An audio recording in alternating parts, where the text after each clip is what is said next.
Greetings, everyone. Welcome to another edition of BMBBH. I am Cav, and as you are on your way in or you're watching a replay, please hit that like button. And you're going to have to forgive my voice a little bit because, I just spent the whole night yelling at the screen because, I was watching WrestleMania, and that's why I'm on so late. So, yeah, but Um, thank you for joining me. Let's see who's in this chat. Oh, we got Phil Brad. What's going on? So I wanted to start off the broadcast like this just because of the subject matter itself. Uh, Easy to attack, hard to defend, the unforgivable black man. Um, I used to see this quote used on social media all the time, and it used to be used against black men quite often. Uh, yeah, it was a quote by that was said to be said by Nat Turner. Now, let me read it out for you. Says Nat Turner said to 1,000 enslaved Melanites, "How many of y'all want freedom?" All 1,000 said they wanted to be free. How many of y'all are willing to do whatever it takes? Step forward. Says 900 of them step forward. Then he said, the first thing we must do is kill those 100 cowards standing behind us because they are our biggest enemy. Let me say this about that sentiment right there. Um, I don't necessarily agree with this, whoever came up with it. I mean, because a lot of people say that Nat Turner was just some made up figure, just like Harriet Tubman, which is absurd and ridiculous. I don't even know if he actually said this, you know, but that carries about as much weight as the Willie Lynch letter, uh, you know, and the conspiracy theories about that. But like all things that are concocted, it does kind of make a little sense. I mean, if I apply this logic to the space, maybe there are the 900 part is probably exaggerated, but the 100 cowards probably not.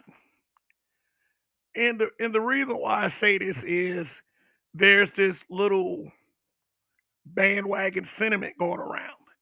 And let me show you what I mean by that.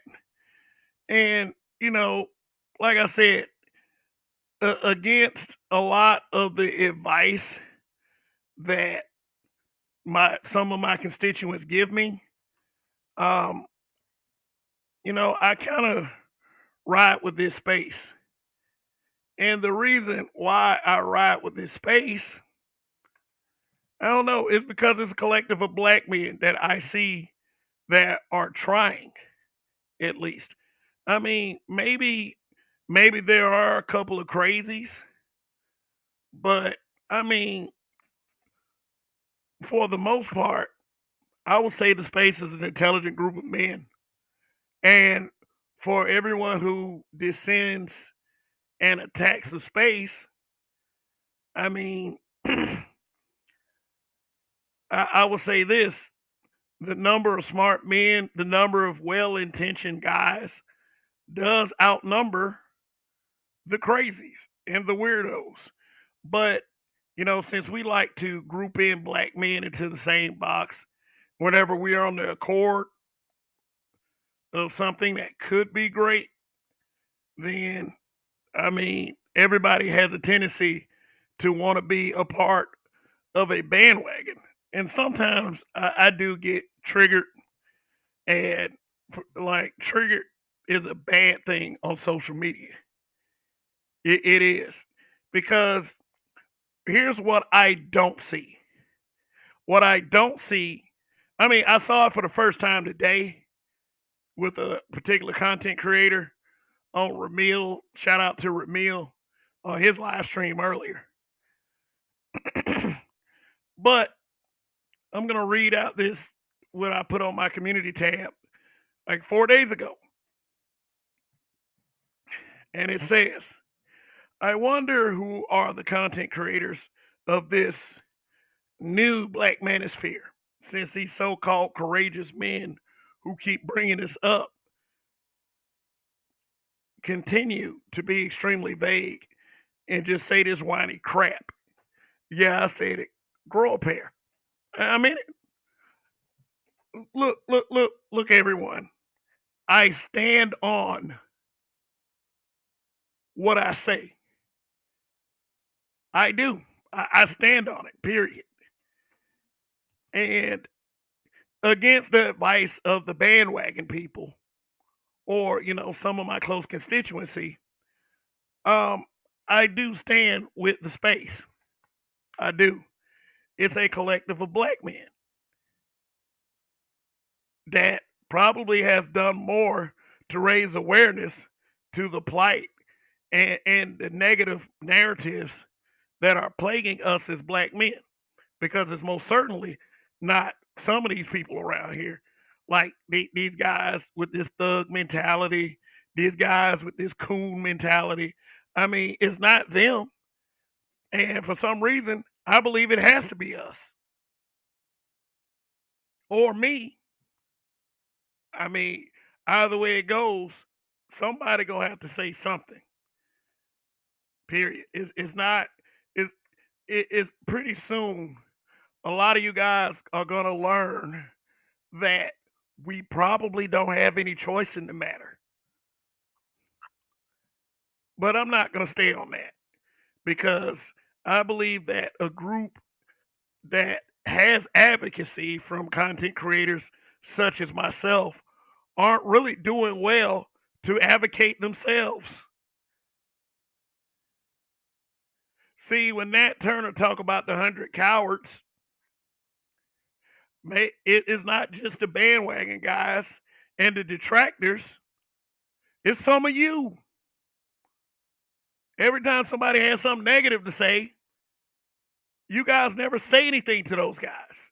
You never say anything to those women. And I'm not like some of these content creators around here who oh, I don't care what females say or whatever. No, we are all adults. I'm sorry. We're all adults here. And we're in the year 2022. The reason why you guys have a tendency to be so angry with the older crowd is because of the women telling guys to be weak, telling guys that they have to settle into a lifestyle that is commonplace, that puts them in a lower position, telling men that they shouldn't speak up, where they should be quiet, and just serving people that are ungrateful. I get it. I get the anger. But that anger is no excuse to be a coward. It's not. You don't have to listen to these old niggas anymore. Or be like me and respect the older generation and tell them that their time is past. They had their chance. They did. They had their chance to make a stand. But obviously they didn't. They settled into a lifestyle where they became docile, and they didn't want to be rebel rousers because they seen what happened to people in the civil rights movement, and they seen what happened to the Black Panthers, and they seen, and historically they understand what happened to rebellions such as Nat Turner's rebellion. The problem is none of that shit ever received support like that. Nat Turner sent out this message to plantation all over that area, and basically it was telling them the plan to, okay, we finna fuck these motherfuckers up, basically. Now, here's what happened to that plan, because we all know that eventually Nat Turner was caught and was executed, and then they did all kinds of violent, gross stuff to him, to his body, and to his remains. Here's what happened. Either the slaves couldn't read it, or the slaves were too afraid to act on it.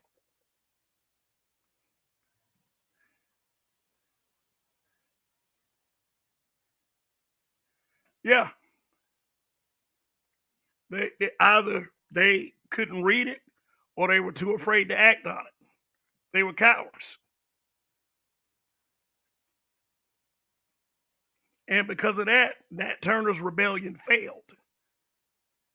And this space could fail. Why? Because we have a bunch of cowards that hopped on a bandwagon. Sorry, guys, that's just the way it is. Okay, we got Kareem, not Karen. Hello, how you doing? Thank you for showing up. We got Flee to Death. What's going on? Phil Brett. Many are called, few are chosen. Good. It's true shit. I'm listening. What's going on? Hybrid catastrophic impact X83rd power. Yeah. Peace and love to the chat, he says. Yeah. Well, yeah. Forgive my voice. Like I said, I was watching WrestleMania. And although, like, I've been watching wrestling ever since I was a little kid. Although I could predict the event, I was still kind of screaming at the screen because a lot of people that I wanted to win, they won. And everybody's like, "Oh my god, wrestling is fake." So, on behalf of those people who say wrestling is fake, on behalf no, to those people, and on behalf of the people that are like me who are wrestling fans, all I gotta say is this: shut up. So yeah, I'm here to have a broadcast tonight.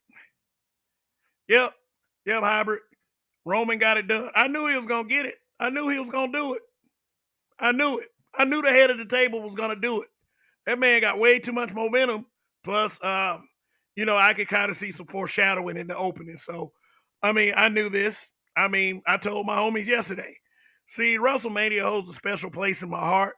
I mean, I've been to like 6 of them. I went from 2007 to 2012 with my group of friends. One of them passed away about 3 years ago. So I mean, it has such sentimental value. But I didn't. What's going on, Indigenous TV? See you down there. Yep, we're about to get this thing started. Well, I already got it started, but yeah. But let's get to the topic at hand. Now, as you know, everyone, and I mean everyone, has been talking about Will Smith and Chris Rock. I mean, if anybody watched Saturday Night Live, they went in. Like I watched, I don't watch Saturday Night Live like that, but the weekend update segment, man, that shit was funny as shit. And the whole point was funny. This is comedy. And, but right now, Will Smith is being punished. Like we got various platforms who work with Will Smith. I mean, to produce certain films, like Netflix had pulled back from Will Smith from releasing a film that he already done, and pulled back from the production of Bright Two. They pulled back on the production of Bad Boys 4, which I'm a fan of the Bad Boys movies, so kind of sucked for me to hear that. Plus, he resigned from the Academy. Yep, Kevin Murray, SNL went in. Yep, what's going on? I think it was Eddie Griffin. He said something very interesting a while back. He said that black men in Hollywood, they never leave Hollywood clean.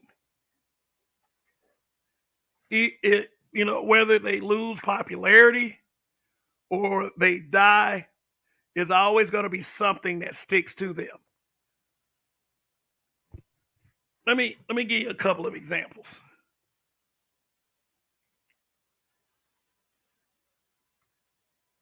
Okay, let me start with a pretty tame one. Kevin Hart.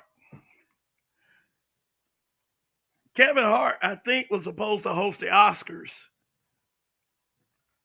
like a couple years back, like 2 or 3 years back. But here's what happened: woke Twitter brought up that snippet in Seriously Funny, where he said that if his son was gay, he would hit him over the head with a dollhouse. Now, here we are again with the whole aspect of comedy being attacked because, you know, somebody said something that offended a certain community. And although Kevin Hart at first said he wasn't going to apologize, but then again, he turned around and immediately apologized. And what they did, they took the spot from him anyway. Why? You say? Because is it necessarily because he offended a certain group of people who, for some reason, can't stop being offended about anything? Um, Maybe, but the point I'm alluding to is black man. And here's one thing that black men have to understand in the greater society: no matter how much ass you kiss, all it takes is one slip up, and you're done. The one thing that they will never do is forgive black men for anything. If we mess up one time, that's it. Patrick Sargent, what's going on?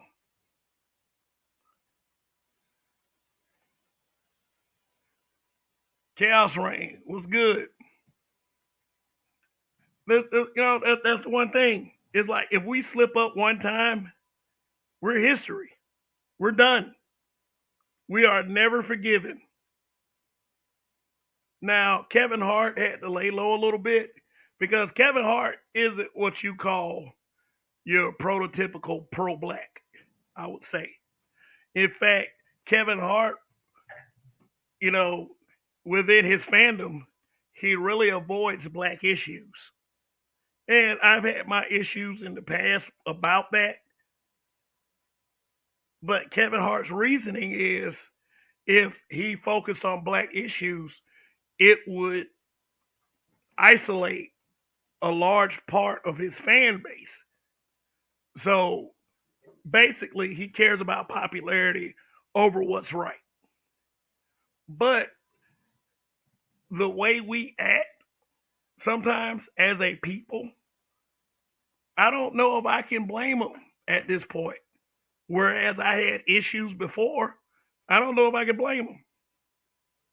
I think that I think that we have a lot of internal issues as far as our group of people.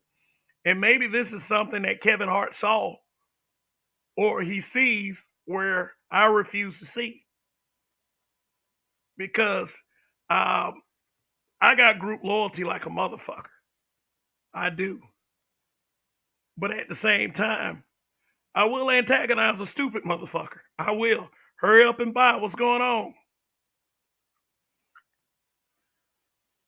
Hybrid, black men have to protect our ethnic image. Yeah, we have to. If it look, I'm not the kind of person that really cares about what other people think. For real, for real. But if anything, even if it's for ourselves, we have to protect our image. Art Newstall, what's going on? We have to protect our image. We have to look our very best because if there is a such thing, and I don't really believe this, excuse me, if there's a such thing as a gender war, because a lot of people keep mentioning it, gender war, gender war, gender war, gender war. If there's a such thing, I do believe The good guys are black men. The good side is black men. I believe deep down that we are better than the opposition, and we should carry ourselves as such. And if you don't believe that, you're either a coward or a simp. And I'm really not in it like in a good mood with the simps and the cowards because like I said, this is where all this bullshit anti-black manosphere rhetoric is coming from. A bunch of damn cowards. Every time somebody says something negative about the space, whether it be mainstream media or some feminist, we got dudes headed for the fucking hills. Oh my God, it's over with. Oh my God, it's over with. Oh, we need no fire and brimstone raining from the sky. I'm sick of that shit.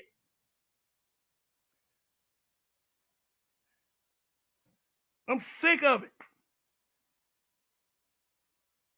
All of a sudden, you're against the space because some feminist or some douchebag said something or wrote an article. Jesus. JT Devereaux, what's going on?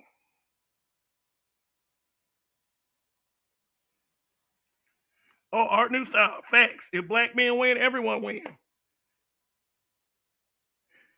Facts. Rael, what's going on? He said, notice the Academy didn't expel Roman Polanski, who pled guilty to having sex with a 13-year-old girl, and actresses like Meryl Streep defended him. Whoopi defended him too.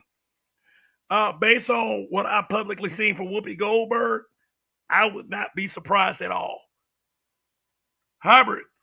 Hybrid says black men are generally compassionate compared to other races of men. Black men have put up with so much from our women that other races of men would oust their women for. Facts. Super facts. But let's move on a little bit. Let's move on to a less forgivable guy. Oh, this guy right here, Bill Cosby. War Child, what's going on? Thank you for the super chat. Thank you for your support of the channel. And yes, I do have a super chat and a cash app. And that cash app tag is scrolling across the bottom of the screen. So if you got too much money in your pocket, hell, I'll take on some of that stuff. I'll take some of it off your hand, but we can never have too much money, not in this day and age. But yeah, man, yeah, good to see you though. Good to see you. Bill Cosby. Yeah, boy, let me tell y'all something real quick. Here's what happened to Bill Cosby. What people did was they took they took 1970s drug culture and Hollywood culture and applied it to present day. And that's how they got Bill Cosby. Bill Cosby made the mistake of introducing a wholesome black man image to mainstream media.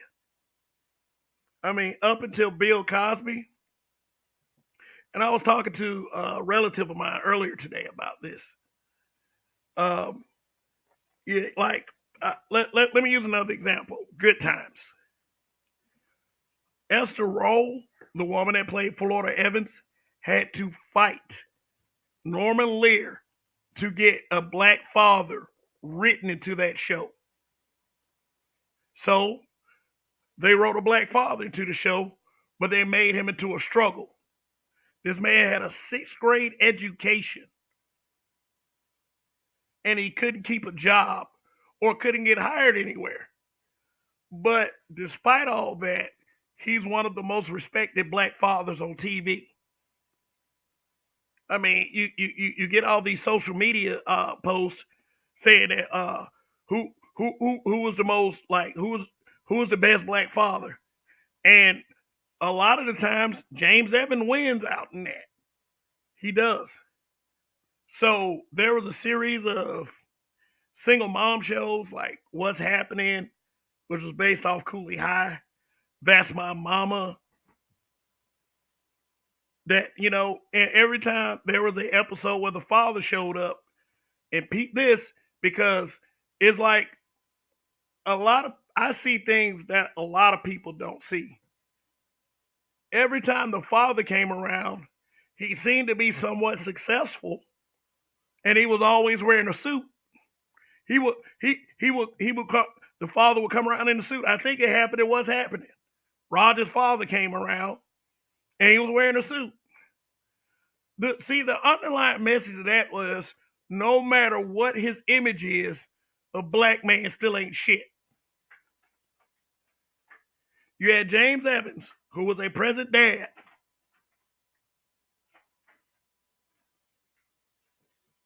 couldn't keep a job, had a sixth grade education. So by today's standards, he would be an ain't shit black man. Seriously. How would James Evans get treated in today's social media climate? He would get treated like an ain't shit black man. Then, when the dude was somewhat successful, he was still an ain't shit black man because he was the guy that abandoned his children. I remember South Central, not the movie, the television show with Lorenz Tate.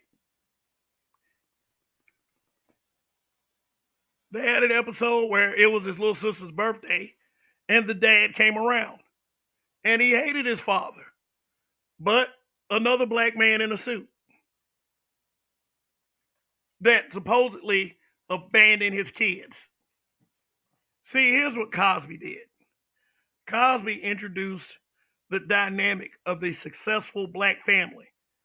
I would say the Jeffersons, but George Jefferson was kind of buffoonish.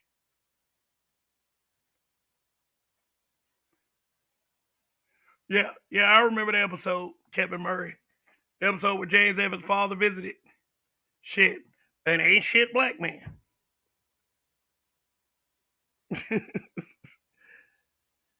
Yeah, but getting back, I would say the Jeffersons,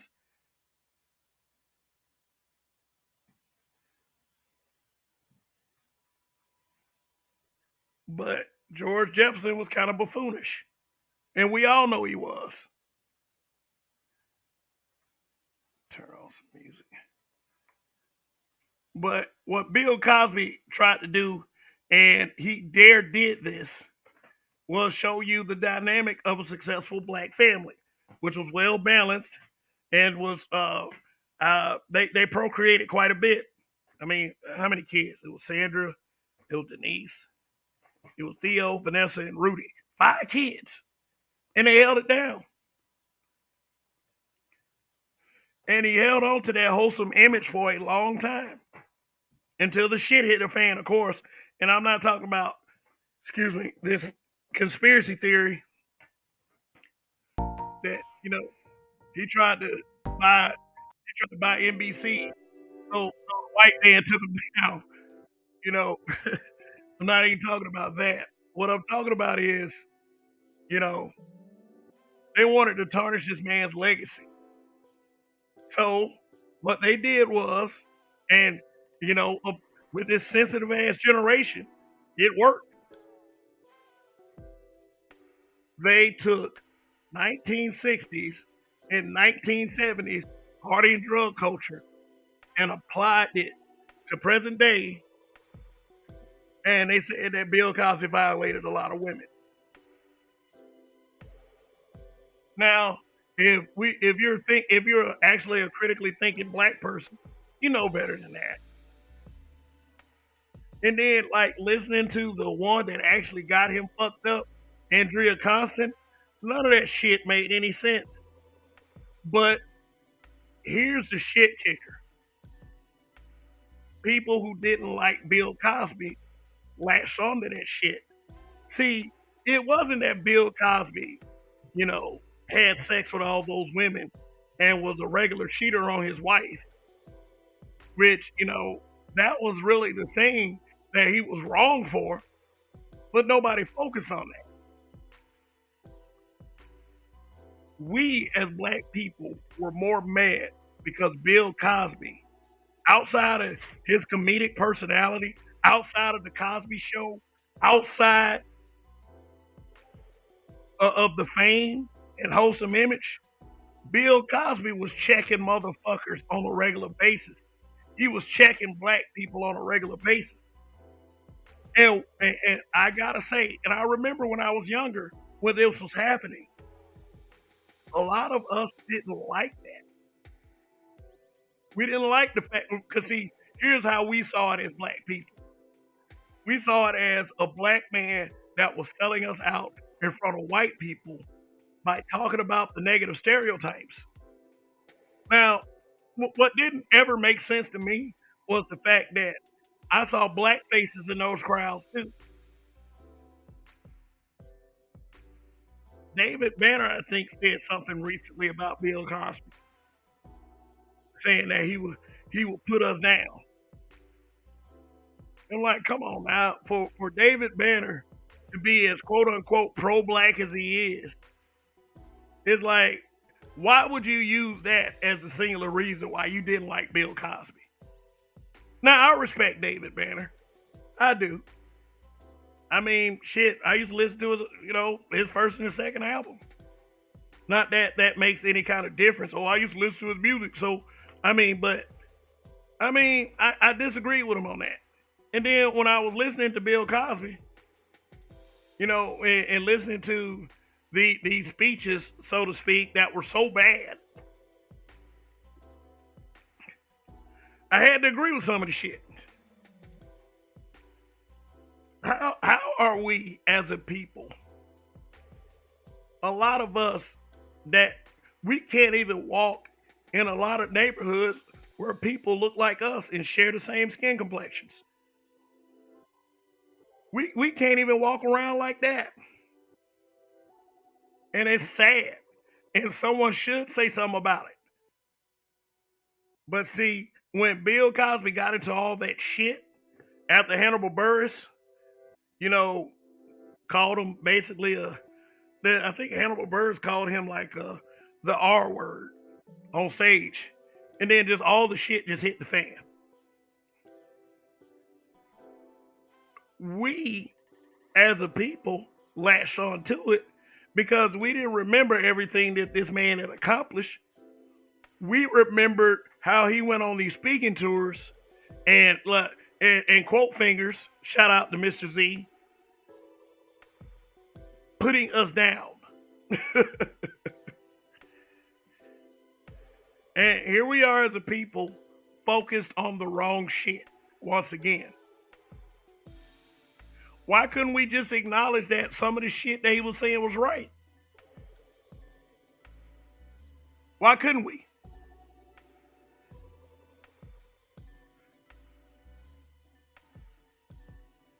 Rael, if you listen to Red Cosby's pound cake speech, it shouldn't be controversial. The controversy is that welfare allowed blacks to not have a standard and get free checks. No family standard at all. Facts. Indigenous TV. Bill Cosby gave us Lisa Bonet. He's forever in my debt. There you go. That's why I like having you around Indigenous TV. You always know the right things to say. And Lisa Bonet gave us Zoe Kravitz.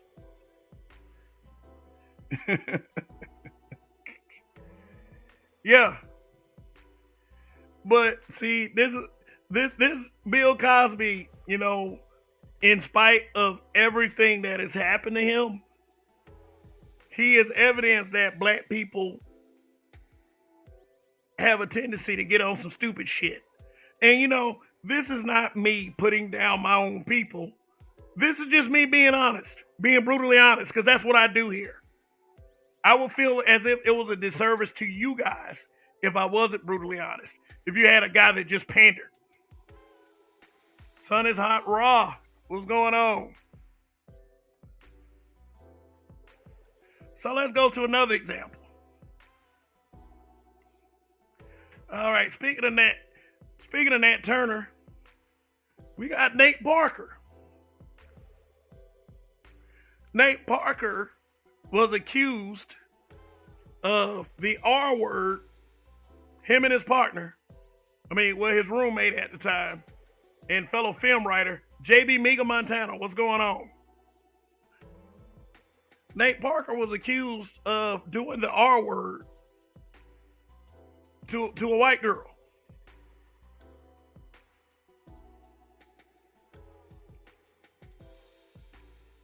So why the fuck were black people so angry with Nate Parker for that? Even after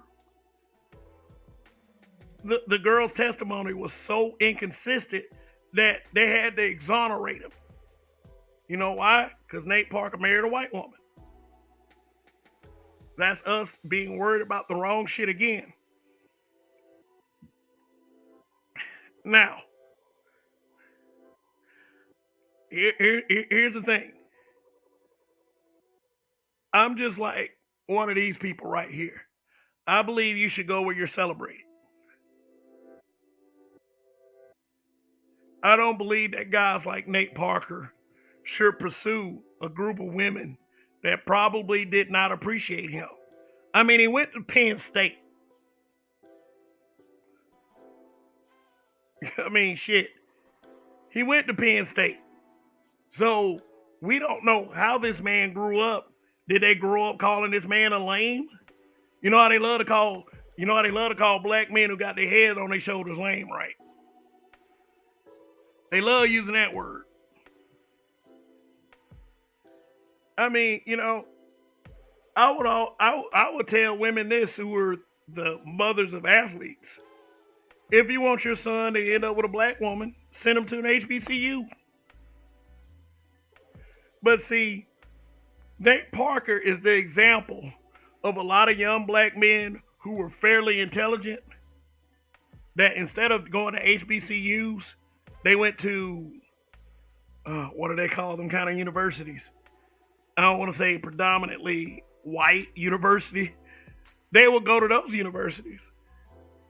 And after years and years of being treated like a lame, all of a sudden, you start hanging out with these white girls, they get in study groups, and all of a sudden, they get these indecent proposals.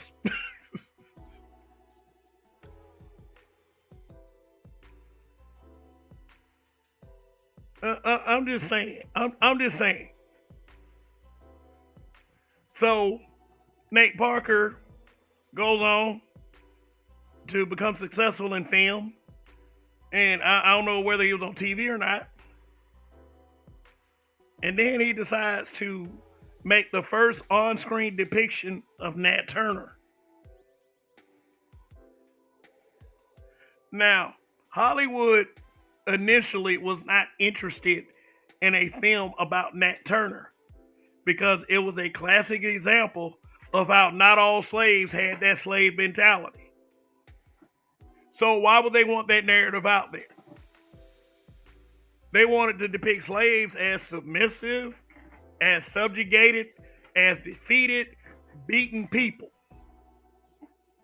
And this young filmmaker, this black man, was about to write a film along with his partner about how throughout history it wasn't always like that. In fact, all of the narratives and all of the historical events that had slaves in rebellion to how we were being treated back then were all suppressed because they only want you to think of it one way because it was always supposed to be white man powerful, black man weak. How dare he do that? So what nobody thinking about Nate Parker and what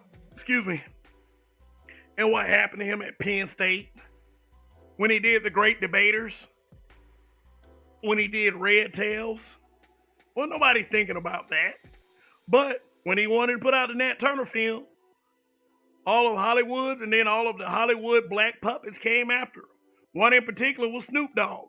I was mad at Snoop Dogg for a long time because, although he was saying that, oh, we don't want to see no more slave films, it was to target Birth of a Nation. But when when I was listening to him speak about it, he kept mentioning underground, underground, underground. And anybody that watched Underground on WGN, that was about slaves fighting back. Why wouldn't you want a story? Slaves fighting back, evil slave masters dying violent deaths. Why wouldn't you want that? That's why Birth of a Nation is one of my favorite films. Because although we know what happened in the end, he fucked them slave masters up.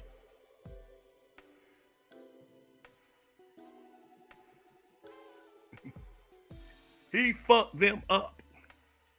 But you know why black people so mad at Nate Parker? Because he married a white woman.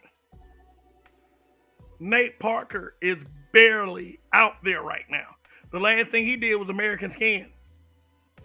And when he put that movie out, I did a broadcast on that movie about a year ago. It got pretty good views.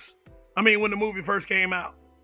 I think it was about a year ago or so. Yeah. It got pretty good views. And I thought American Skin was a good film. A lot of people were mad at the film because it wasn't like it was a spoiler warning. It wasn't like it was a bunch of people who took over the police station and just started gunning down cops. Cause people missed the actual meaning in what he was trying to say in that film. Now, if you want to go watch American Skin, feel free to do so, and maybe you'll get something different out of it.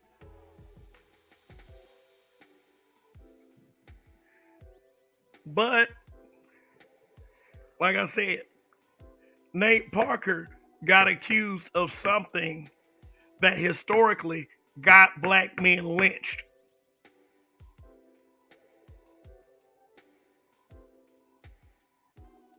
And the only thing we could focus on was who he was married to.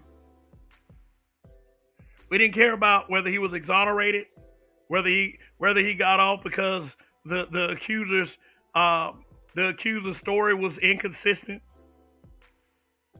So it made it appear that she was lying.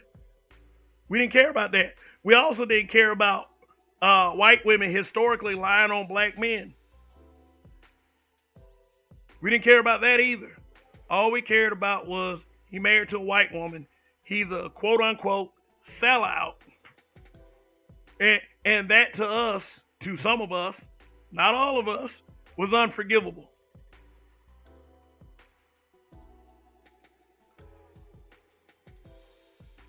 So, moving right along.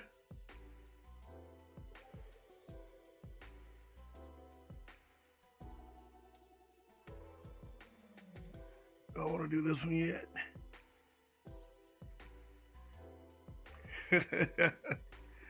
The group NWA.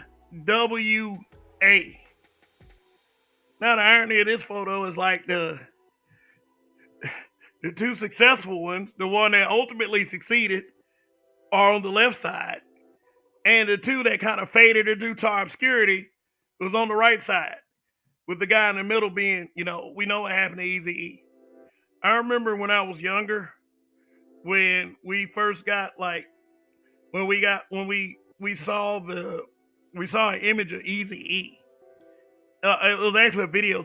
It was a video taken of Eazy-E, and he said, "I'm a ghost." So, and it was just announced to all of us that Eazy-E had full blown AIDS.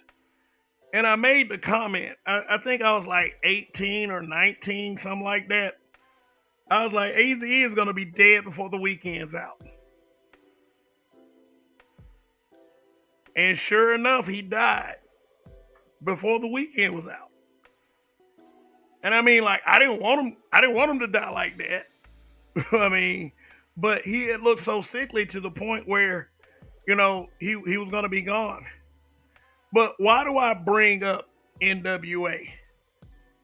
NWA is blamed for starting a trend of entertainment that was eventually blamed for the problems that happened in the black community. When all these guys were simply doing was telling their story and pushing back against the narratives that were out there against black men.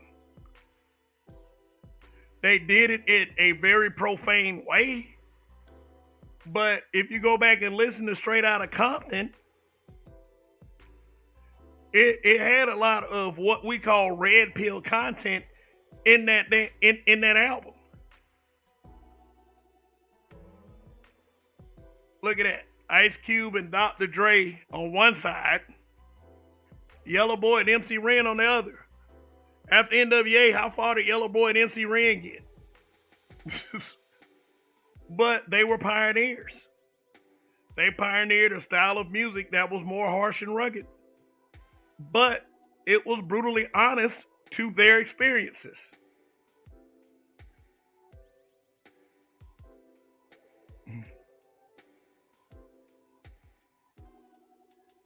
Yeah. Ice Cube, we all know what happened with Ice Cube. Dr. Dre, shit. Dr. Dre, I mean, as soon as he became successful and broke away from Suge Knight, then all this stuff started coming out about him and Miss LA and how he used to beat Miss LA. And then he got a divorce, and his wife got a huge settlement. And you know how our group of women are. They live vicariously through these bitches. But every time you hear about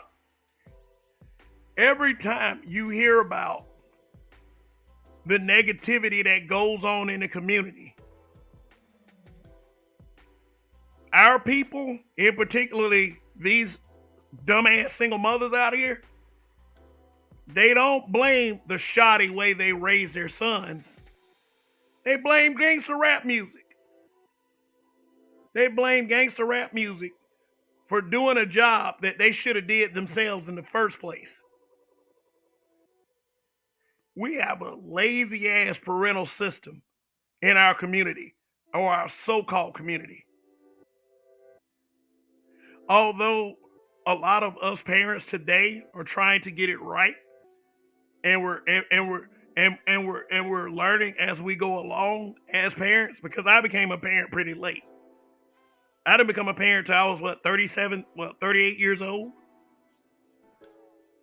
which is pretty late typically for the average black man here today in America. But let me tell you something. I refuse for my daughter to become like any of these bitches out here. I refuse. I forbid it.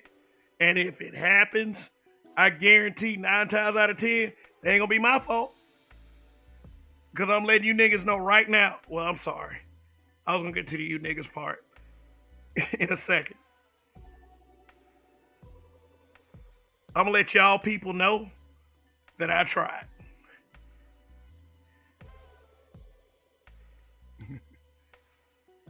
Yeah. So the man on the far left, Ice Cube, well, we know what happened to him very recently. He tried to come up with a contract with Black America. And because it didn't fit into the liberal democratic narrative, the media spun it as if he went to Donald Trump himself about it. And everybody, most blacks acted like that Ice Cube just sold out. He's a COON. And I'm sitting up there like, it's literally a contract with Black America. Ice Cube literally tried to give us a way to sell our vote instead of just giving it away. And what did the media say? Because, the these liberal Democrats didn't want to deal with giving black folks anything at all. They said Ice Cube went to Trump. And then we as a majority of people, of black people, we went fucking nuts. And why did we go nuts? We went nuts over nothing. Cause I was listening and I was like, well, it sounded like to me he tried to go to the Democrats and the Republicans. Why wouldn't he do that? He said, out of those two, somebody's going to win. But no, instead, feminazis and simp-ass black men decided to turn against Ice Cube for actually putting up an effort.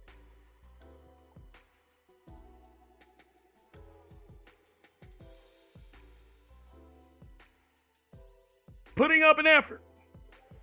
And it pisses me off until this day.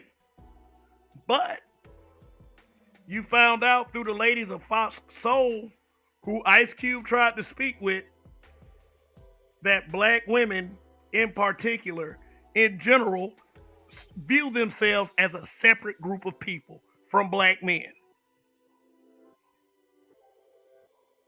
And I'm like, what the fuck? Seriously? Seriously. We need some stuff specifically for black women. If you don't get the fuck up out of here. See, Ice Cube's a little nicer than me. Imagine that. Ice Cube nicer than me. The pioneer of this so-called gangster rap. Let me see. Let me look at some of these comments. All right, it says Ren was always my dude and my favorite from the group. Ren was actually the hardest motherfucker. Like, one of my favorite songs off of Straight Outta Confident. Oh shit, did I say Straight Outta Confident? Straight Outta Compton. One of my favorite songs off there is the one he did solo. The one he was like, if it ain't rough, it ain't me. Yeah, I like that song. I thought that Ren could have had a lot more going for his career. But at the time of the Ice Cube split from NWA, Ren chose the wrong side. And that's unfortunate for him. After that, he faded into obscurity. He decided to roll with Tamika Wright. And, you know, Ruthless Records in Eric Wright's hand, good. Ruthless Records in Tamika Wright's hands, Bone Thugs and Harmony.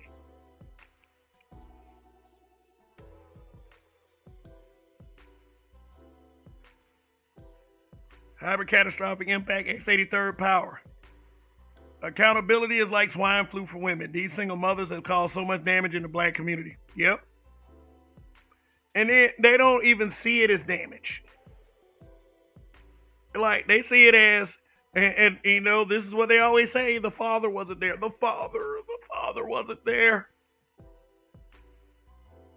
That's why you got people going around talking about marry before you carry. Because they see this bullshit.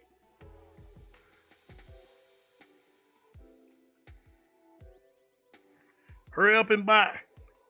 NWA was black men's way of fighting back against the machine at the time.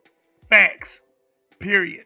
Doesn't mean it was the best way, but at the time, they definitely got people's attention. Definitely got my attention. Because Gangsta wasn't about being a gang member. Shit, these are the guys that said fuck the police. And I mean, they saw the police as a major problem to the black community. I mean, in spite of everything else that has happened historically with police and with organizations such as the Ku Klux Klan.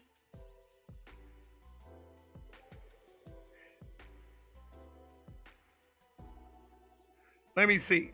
Like if anybody remembers in gangster rap, whenever they spoke of white dudes, it wasn't on very friendly terms. Even though they had people like Jimmy Iovine and Jerry Heller back then. They didn't speak very favorably of white people. Hell, Ice Cube didn't speak very favorably of Jimmy Iovine after he left NWA. I knew of that back then. I didn't need to watch Straight Outta Compton for that one.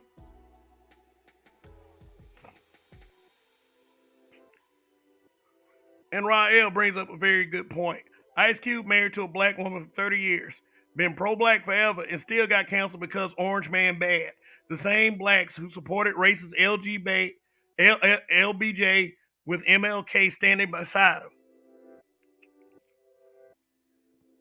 Yeah, a lot of people see Martin Luther King in a very unfavorable light. I mean, the movie Selma kind of explained it. A lot of black people toward the end of MLK's life hated him because they feel as if Martin Luther King disarmed them, told them to turn the other cheek when black people were being attacked and killed and lynched, murdered, violently beaten.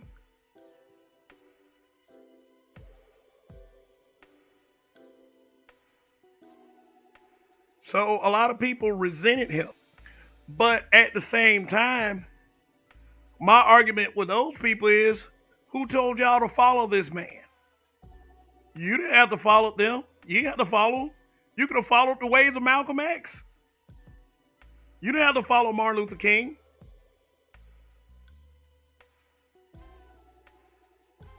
But we did anyway.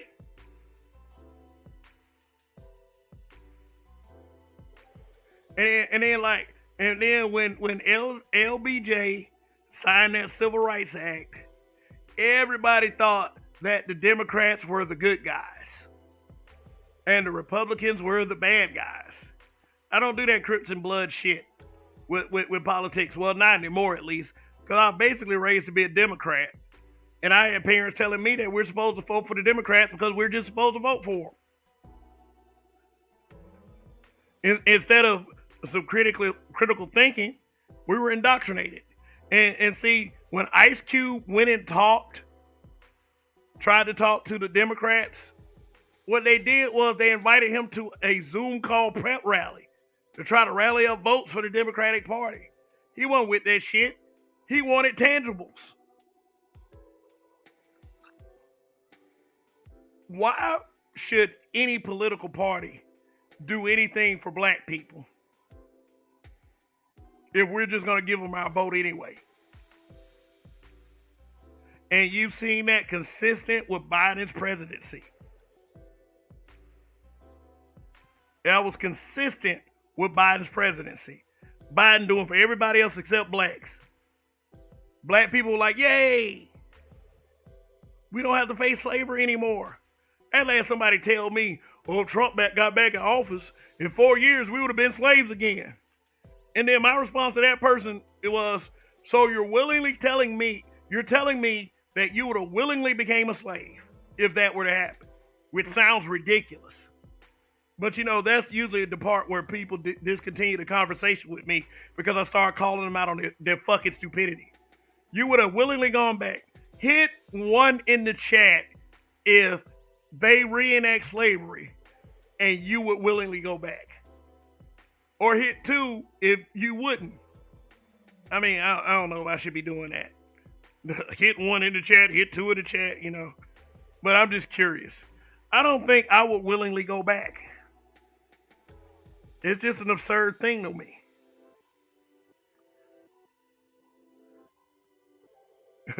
We got 2 twos. Hell no, I wouldn't go back.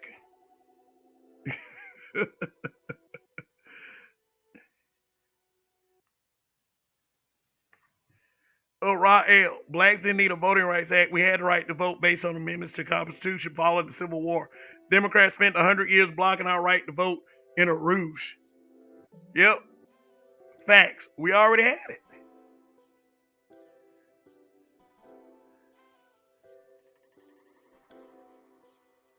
That man said, one eye go back from his hand.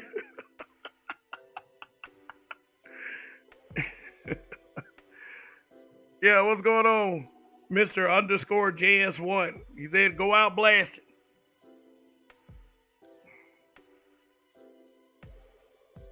Oh, the Roger Report. What's going on? My habitual line stepper brother. Long live the habitual line steppers. Anthony Drossos, too.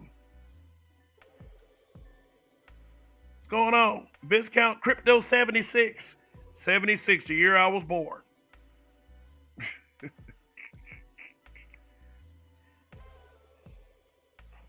Yeah. But should we blame NWA for the problems in our community? I mean, they get a lot of the rap for that shit. No pun intended on the word rap. But no, I don't believe we should blame NWA at all. People scapegoat with NWA. Like I said, just to cover up their laziness as parents. And it's like, it's bullshit. The fuck out of here with that. I don't care if you were a horrible parent. The only time I really started caring if horrible parenting, someone else's horrible parenting spills over into my set, starts to impact my child. That's when I started to care. Otherwise, all you parents out there that's failing with your kids, get up off your lazy asses and raise your fucking kids. Because we're tired of this shit.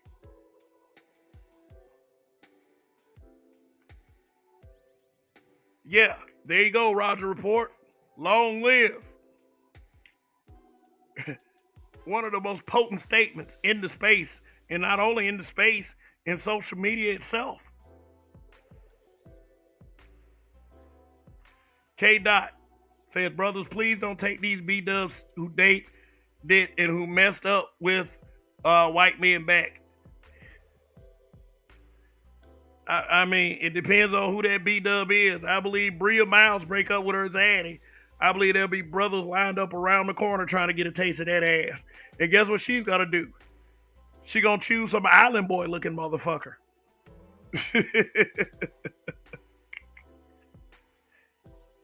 LaShawn Jefferson, what's going on? Is that B-dubs control their future like they control their kids.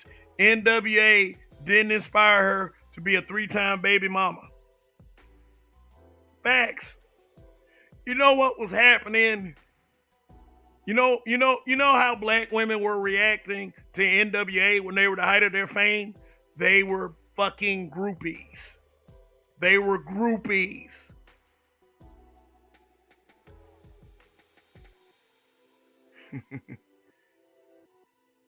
That man said Buffalo Wild Wings ain't bad.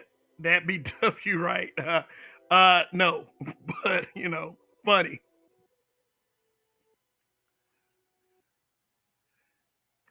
Indigenous TV. There are so many black men licking up Brad semen when they eat the pussy. Never. Oh shit. I was already on top of that anyway. So, War Child, there was no need to correct. Usually when y'all make typos, like I kind of know what you were trying to say anyway. So I got y'all back. I saw the NWA pool party. These hoes were going. Yeah, they were. American Negro, what's going on? Yeah, I see you in other chats. Cool. Thank you for showing up tonight. Afro Troop TV. Ado sites assemble. But the sins of the black community should not fall on NWA. They're just musicians. That's all they were. They were just entertainers. I mean, I know that what we do today, we kind of blame Nicki Minaj and Cardi B and Megan Thee Stallion for WAP culture. That's because the B-dubs are easier to influence than a lot of black dudes. You know why? Because we are on this Highlander crap as far as black men. Although, and sometimes this HNIC shit is not necessarily a bad thing because a lot of that enables us to stand up on our own square. Rogan son, what up? K. Dot says, at black men being brutally honest, they are not our women. They made it clear. By the way, did you saw Jason Black's video today? No, I haven't. I probably should have checked it out since you mentioned it. Rogan's son, respect to the WW who kicks, respect to the weekend warrior who kicks news without the WS to help black men and women everywhere. Hashtag LLTHLS. Long live, brother. Yeah, K Dot. Hey, tell us about. Tell us a little bit about the chat. What Jason Black was talking about. Yeah. Let's see. Let's see what else. Let's move on to the next. I think you'll recognize this kind of your prototypical black father. How many of you actually do not roll with that narrative of the black father not being there for his children, generally and collectively? I get it. If your father was not in the home and you have some feelings about it, there's not really much I can tell you, and it's not really too much I can do to empathize with you, because my father was there, and my father was the kind of father that did any and everything for his kids that needed to be done. He didn't give us everything we wanted, but he definitely gave us everything we needed. He was a positive role model. He didn't drink. He didn't smoke. He didn't do any of that shit. See how long I've been talking? Well, I'm over an hour on this. But we are so stuck on this narrative that the black father isn't there for his children. I came out with a meme a while back. Let me see if I can find it. It said something to the context of you can say the black father isn't there, but I mean people can say that black fathers are the problem, but when I say something about I say single mothers, which is literally the same thing. See if I can find that meme. I put it in my community tab a long time ago. Let me see. So just bear with me just a moment. And if you are in here and you haven't hit that like button, please do so. Because you know how the algorithm loves the like button. You know, and then it'll put me in people's feeds so they can see this channel. I want this channel to grow as huge as possible, as do the other habitual line stepper channels, such as the Roger Report, YS4W, Darth Skater 7, and I know that might, when I say this channel's name, a couple people might unsub because I said it. The Breakdown. Sister George is the habitual line stepper sister of ours. And that's not something we're forcing or begging her to do. Shoot. Because here's what I don't like about a lot of what's being said in this space. A lot of y'all are actually giving females power.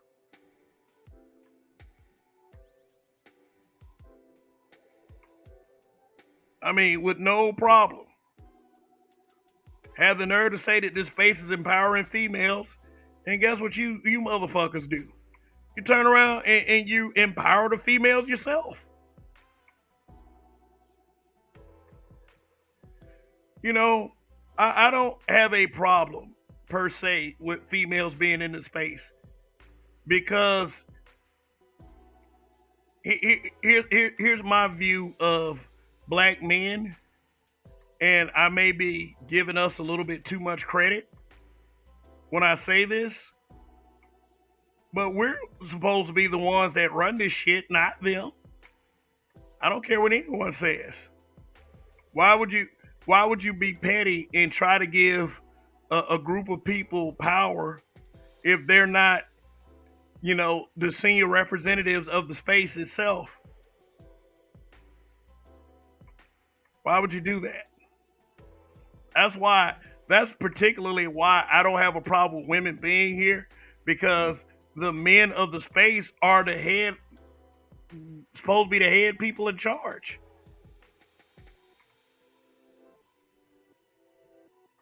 Good Lord. Take me a second to find this meme, if I can find it at all.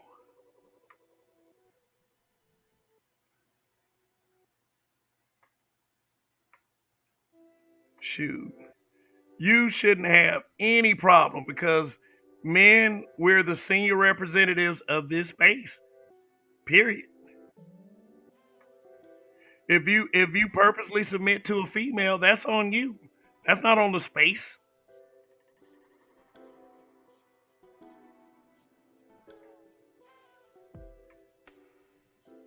Shit. No female lead me, not even my mama. I mean that it's like it's like the Pookies and the Skillets say in the community. On God, nigga. On God. Don't no female lead me. Shit. If y'all want females to lead y'all,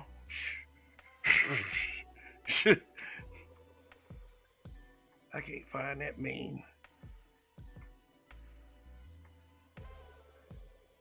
I'm finding everything else though. Kind of like trying to look for something in your house, but you find shit you was looking for 2 months ago, but you gave up the search on. The hell? Well, fuck it. But here's the thing. Here's the thing. Here's the point I was trying to make. So we can say the problem in the black community was, fathers not being there, but I can't say that single mothers are the problem, which is literally the same thing. Literally.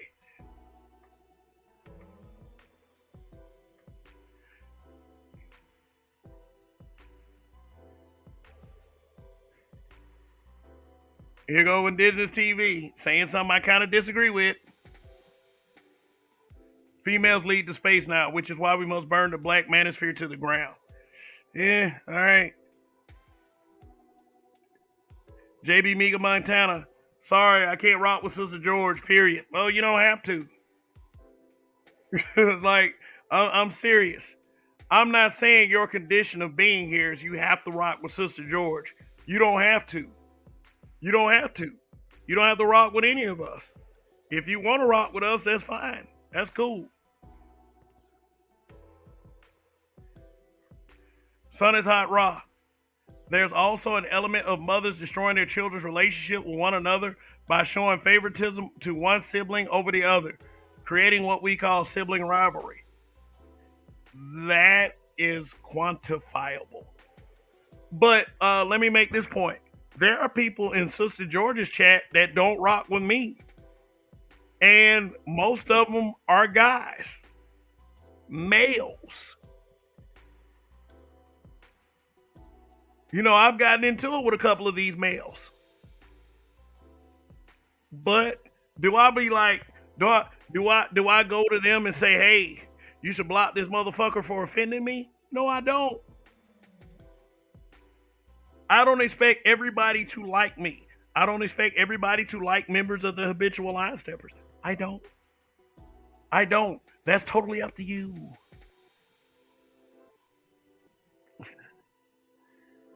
But thank you for the super chat, Son is hot raw. I appreciate that. I appreciate super chats. For real, for real. That's love. Rogan's son says, I have the integrity I hold today due to the input of two uncles, one father, one stepfather, and a host of black elite ranging from the gamut of nationalists, educators to entertainers.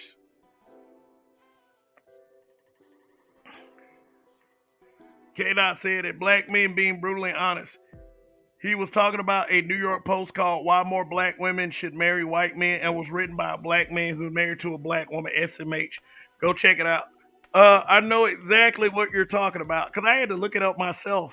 Because the one thing that always piques my interest is who writes these articles. Whenever I see an article like that, it's like who writes these articles. In fact, I'll go ahead and pull it up real quick if I can. Let me see if I can. And that's some, and I mean that's some BS. Like, but I always like I say, I tell people go where you're celebrated. But I mean, if you're going to participate in the agenda, then your bullshit needs to be called upon. Okay, here. Let's see. I'm almost there because I'm about to share the screen.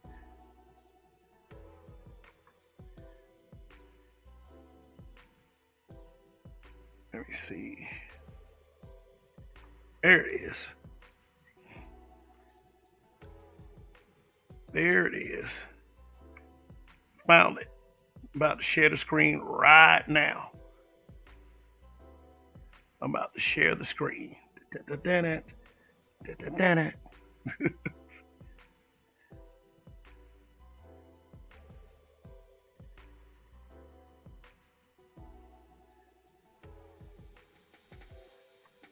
All right, and there it is.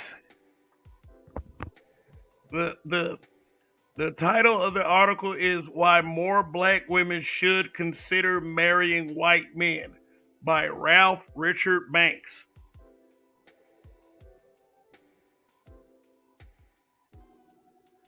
Uh, which I don't get.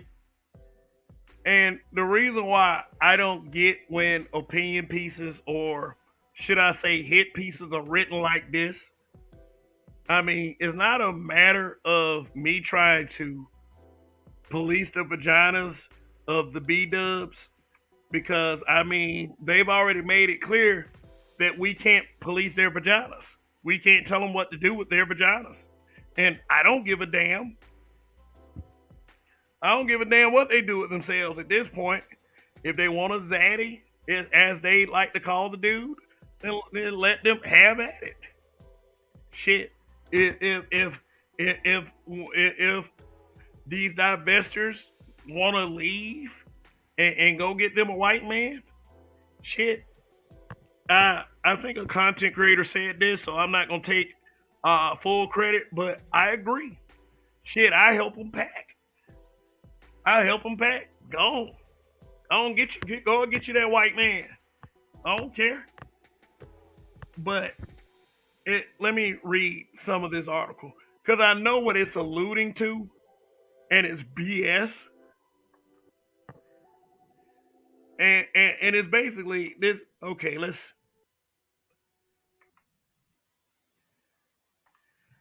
me read this.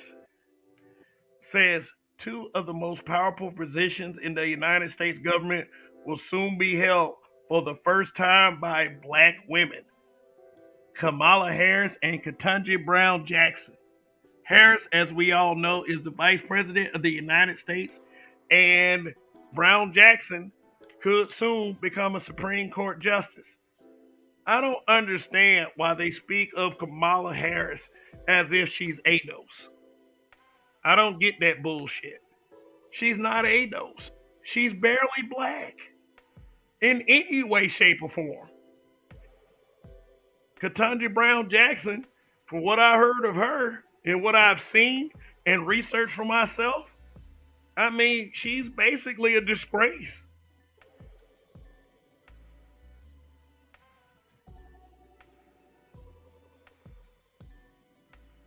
And then it goes on to say, but Harris and Brown Jackson also share a personal attribute that is equally noteworthy. Each have a white husband.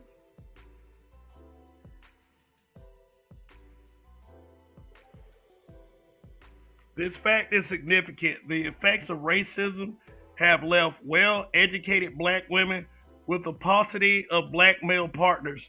According to Brookings Institute data, black men are less likely than black women to have completed high school, and 50% less likely to have attained a 4-year college degree. See, this is what I don't like about narratives such as this. They always lead about the black men who acquire skills, who are business owners, who are professional athletes that skip college to become professional athletes or entertainers. They always skip those black men.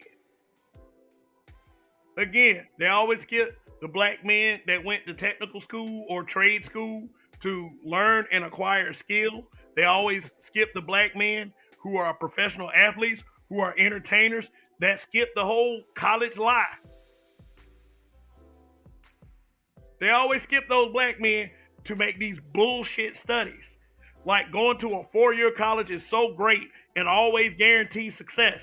Now, I'm not hating on going to college because there are a lot of successful people that have gone to college that owe thousands of dollars because they had to take out a loan for school, which is quite frankly insulting because school should be for free just because it doesn't guarantee success. And it goes on to say, yet despite the shortage of suitable black partners, black women have also been the least likely of any minority group to marry outside of their race, according to data from the Pew Research Center. Okay, let me also give my take on that. Yet despite the shortage of suitable black male partners, although 70% or over 70% of all black mothers are fucking single. Why? Because they gave away their vaginas before they got married. Black women have also been the least likely of any minority group to marry outside of their race. You know why that is? It's not because black men wanted to sell out, it's because black men are desirable to other races of women.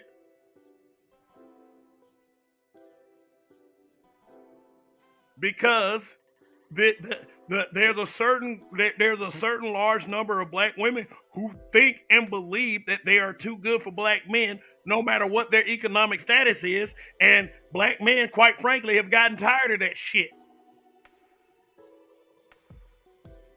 They're the least likely to marry outside of their race. You know why?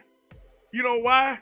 Because a lot of other groups of men, not only are they loyal to their group of women, they see a lot of the bullshit that we see. They don't want to put up with that dumbass attitude. But the problem must be black men. A lot of black men don't want to give up their resources to women who will drain them of those resources. Instead of being like, instead of being the kind of man that will sit up there like a lot of our fathers, unfortunately, that will kowtow to a group of women that don't respect them. A lot of us would just rather go, like, say, go where we're celebrated. Oh yeah. This article is very cringe. Rather than partner with men of other races, many heterosexual black women either don't marry or marry black men with whom they are not especially well matched. And these mismatched relationships contribute to African Americans having the highest divorce rate of any racial group. In fact, black women are the only demographic to have a higher divorce rate than marriage rate. Now, whoever this person is that wrote this article, I guess he was trying to make it seem like that black women weren't to blame, but he's really not helping the case at all. He's not helping their case at all. But let me go on ahead to further read this. I hope I'm not boring you guys.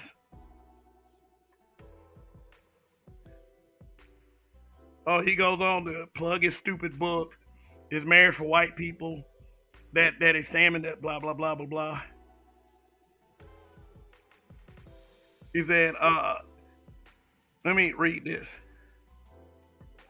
The book raises the possibility that black women like Harris and Brown Jackson stop calling Kamala Harris a black woman. Because as soon as Joe Biden won, guess who she took a picture with? Did she start taking a picture with black people? Did she start? Was she seen with another pair of Timbs on? Was she talking about Wakanda forever? No, she went and took a picture of Mindy Kaling and started claiming another race.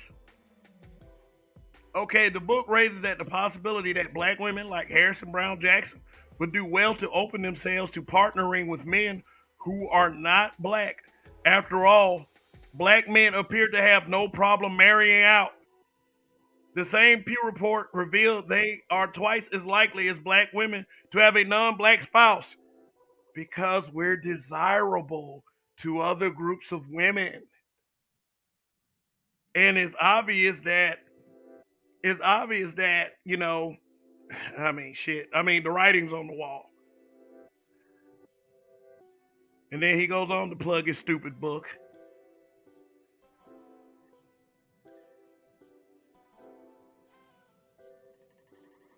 Let me see.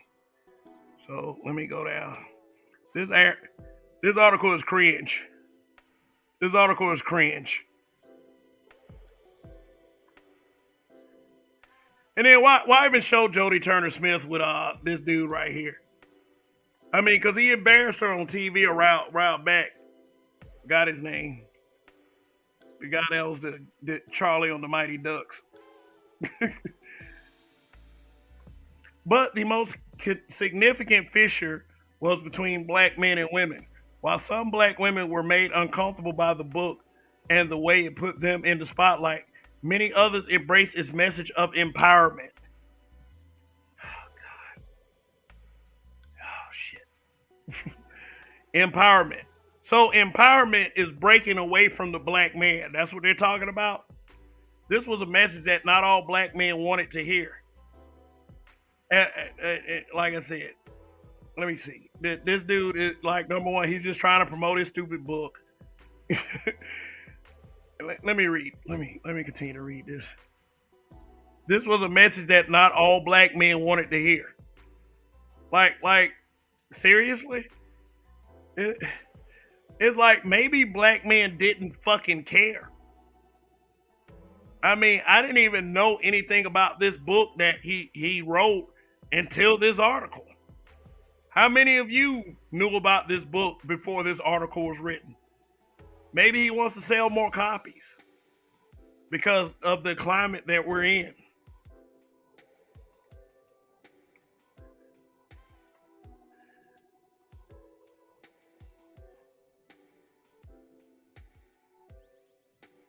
Other critics, including some black women, contended that white racism precluded black women from finding non black partners, and this convinced many black women that they cannot or should not partner with a non black man, even if the alternative was remaining unpartnered or in a bad relationship. As a result, many black women feel that they should marry down before they marry out. So, marrying a black man is marrying down. That's what they're saying. Like, pay attention to the fucking language. Like personally, I don't give a damn if self haters like Jodie Turner Smith marry out, because it's pretty obvious by the way she talks and the way she carries herself, she really resents her dark skin. But I guess that's supposed to be the fault of black men, because if you marry a black man, you surely marry down. This shit is insulting. And I mean, like, you're probably gonna have some swirl or some divester. Black men mad at the truth. They mad at the truth. Shut the fuck up.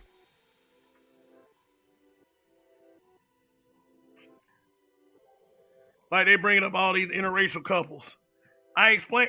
All he doing is he trying like like the book that he wrote basically wasn't conducive to the environment when it first came out, but it's even more prevalent in today's climate because we have this swirling divestment culture that is picking up a lot of momentum.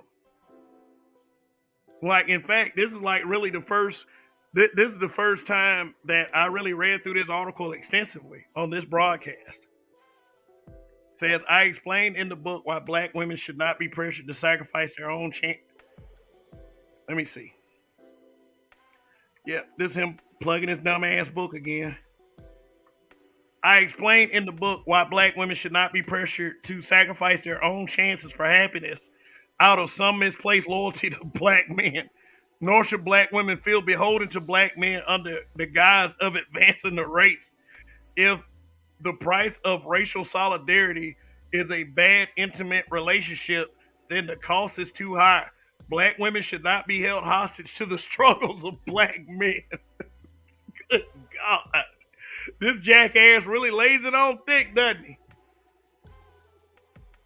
So why is it that, okay, why is it the message, like, like being told to black men, like, no matter how bad it is for black men, we should hold out for a black woman? I remember, I remember on other places of social media, a lot of these simp ass dudes.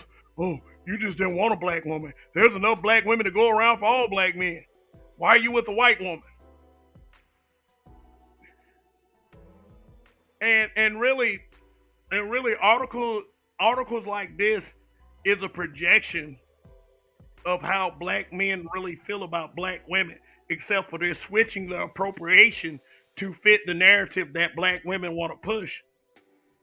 I don't I don't care if a black woman marries out. I don't care.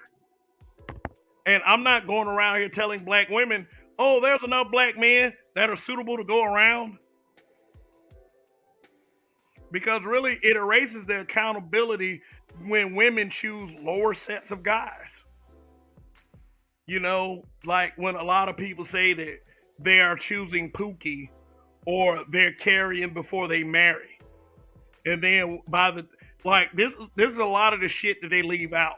When they carry before they marry, then a lot of guys who are suitable partners or if they married these black men, they would marry up. They don't want these women because these women already had kids. A lot of black men just want to see their own legacies come to fruition. I don't know if a lot of you agree or not.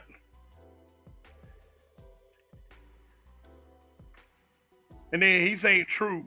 Race can provide a basis of compatibility, but race itself cannot solely sustain a relationship. Oh, but when black men date and marry out, we're sellouts. We're self-haters. We hate our moms and all of the laundry list of shit that is shaming language. And there are many bases of compatibility than other than race. Black women's increased rate of interracial marriage from a mere 3% in 1980 to 12% in 2017. How many years is that? 37 years. Whoop de fucking do. According to Pew Research Center, also reflects their increased autonomy to choose partners that best serve them. They should not have to apologize or feel guilty for doing so. Hey, I agree.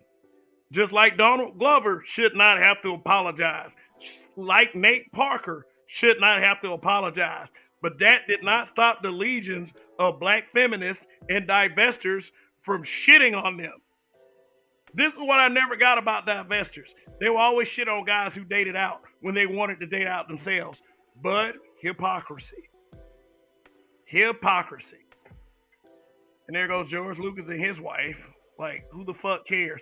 See, here's the thing, and here's like a lot of things are being left out of this article. A lot of things are.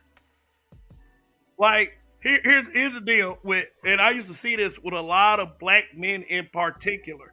Whenever a black man could get, no, whenever a white man could get a black girlfriend or had a black wife, we welcomed them guys like they were black men themselves.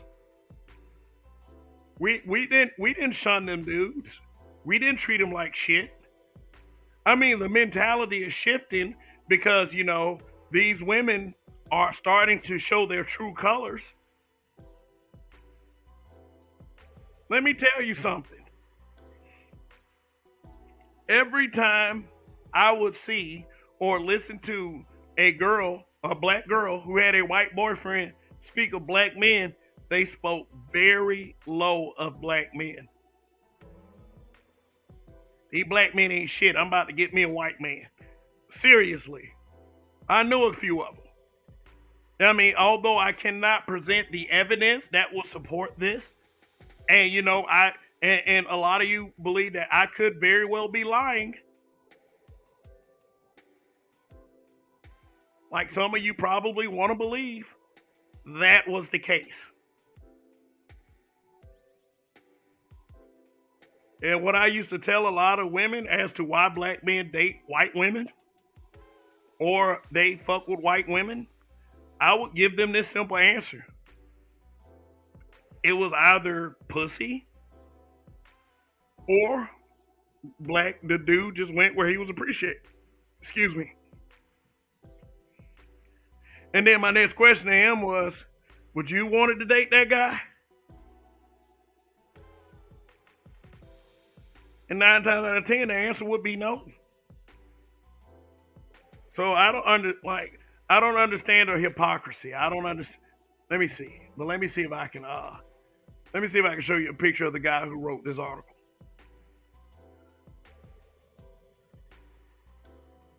All right, just one moment. And hopefully if you're in here, you have hit that like button.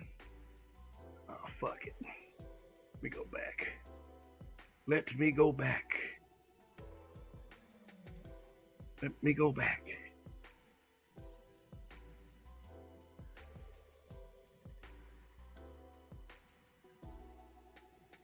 Let me go back. Prime VA, what's going on?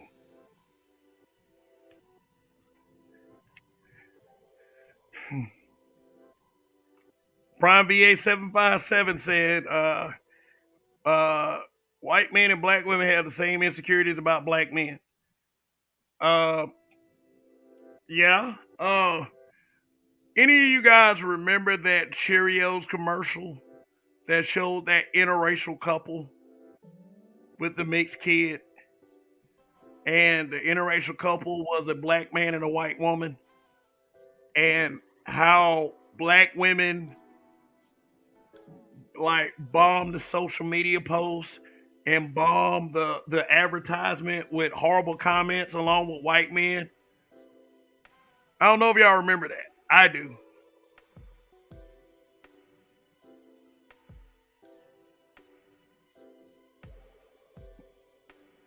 Yeah. Saying Jefferson said he didn't leave her the boiled chicken. Haha.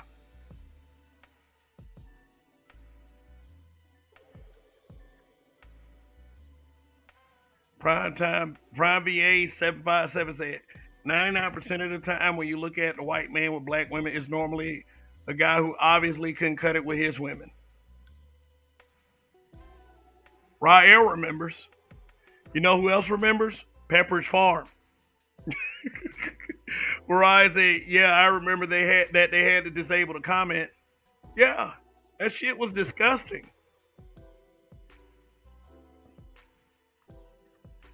And K Dot says black men being brutally honest, I guess his black wife married down marrying his black ass. God damn.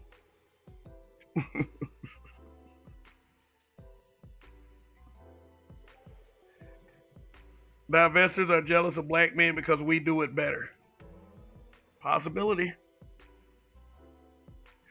I mean, like I said, the reasoning is not that, it's not an indictment of black men that are like so called quote unquote selling out or being COONs.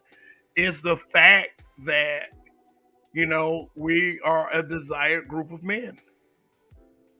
And, as much as people do not want to admit that, we just are. We are the shit.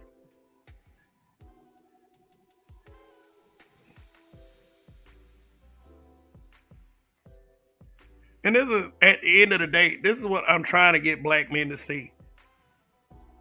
instead of like always and constantly being at each other's throats. But yeah, I'm looking at my likes right now. I'm at 45 likes and I got 37 live viewers. So appreciate y'all showing this stream some support. I really do. But if you are in here and you haven't pressed that like button, please do so. Please do so. Greg, thank you for the super chat. He says divestors are jealous of black men because we do it better. We do it better. Yeah. I mean, I'll tell you one thing though. When I was choosing a person that I wanted to spend the rest of my life with, I did prefer a black woman. It was just my preference. It was not me submitting to any kind of logic. It was not me doing what the adult women in my family wanted me to do. It was just what I wanted to do. You know, I felt like I found somebody that was tailored to my liking. I mean, we're still pretty much trying to find our way, and you know that marriage is not something that is meant to be easy. It's difficult. It is, and the thing is with today's climate of what goes on today, you know, I quite frankly don't blame a lot of black men for wanting to stay within the race. I don't, cause I mean we owe people nothing. I'm sorry, nobody nobody owes anyone anything.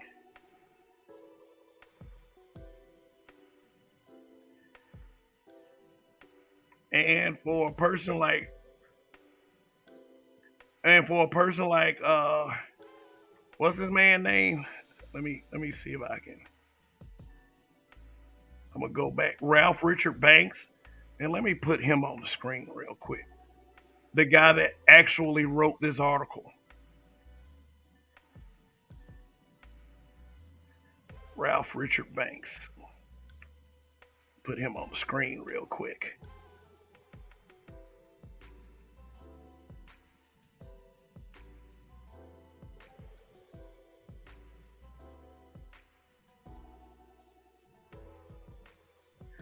This is the man who wrote that article. And why would he write an article like that? Why would he? Is it to pander? Is it to sell books? Is he low key trying to be a Derek Jackson? And you know what though? And you know what though? I'll say this: any race of people can do, any races of people can do better. Black men, shit, a lot of black men felt like the same way. They felt like they could do better than black women who chose to become single mothers and thoughts and and, and, and, and, and hoes and shit. You know what I'm saying?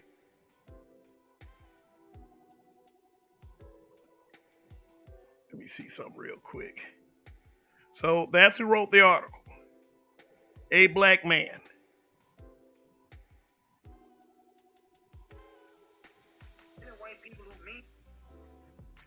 Yep. That's who wrote that dumbass article. And basically what he's trying to do is sell that dumb book. Oh, that's the book right there. His marriage for white people. Now, let me pose the absurdity of this question. Like, number one, I don't believe that I belong in any white person's business. You know, however they do their relationships and however they do their marriage, I don't give a damn. Why should I? Why would he even write this book? And it really is a bait kind of title because below it it says how the African American marriage decline affects everyone. So what he did was he wrote this book to pander to unhappy black women who did not want the accountability of blaming themselves for their decline in their own marriages. Shit. If black men can marry out, then that just means that, hey, look at this shit. Of course, of course, a black woman would bring this crap up. Wait a minute, this is Chrislyn Kerrigan's? Let me turn away from this shit. Uh, Chrislyn Kerrigan's website wrote an article on this. It's like typical.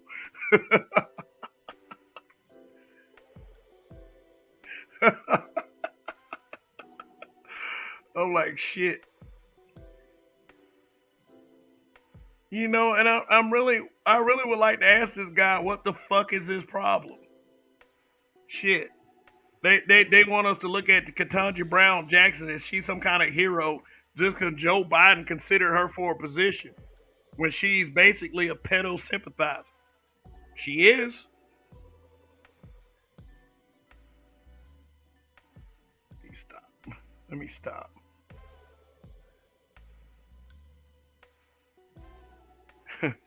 Rael said that I was on Facebook years ago and a black woman said she thought marriage was for white women.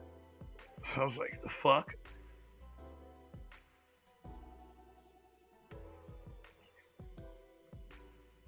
K Dot says that black men being brutally honest.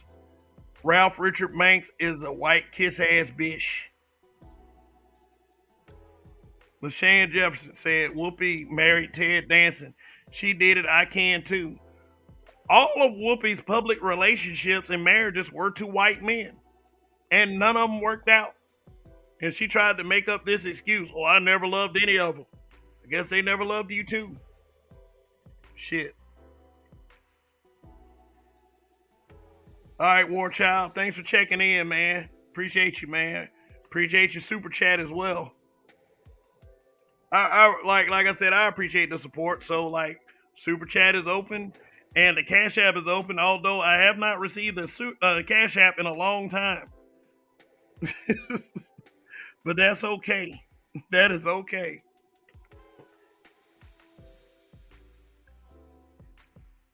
And K Dot, at black men being brutally honest, find it funny how there's no article about why more white women should consider marrying black men.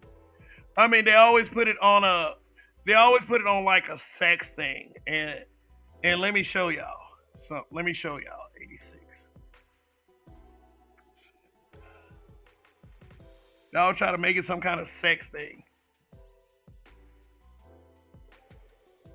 Just bear with me one moment. Like I said, I hope I'm not boring you guys.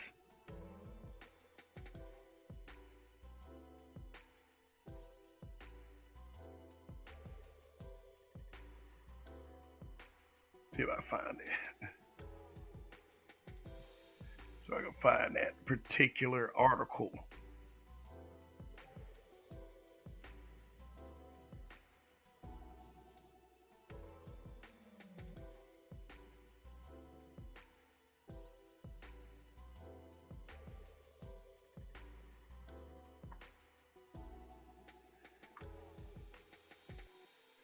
Bear with me one moment. I hope that everybody's watching right now have hit that like button.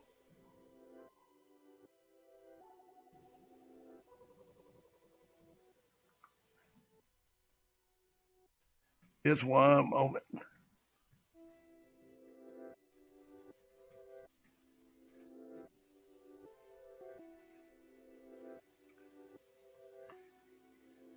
Oh, okay. That's why I couldn't find it at first. But let me put this on the screen. Put this on the screen real quick.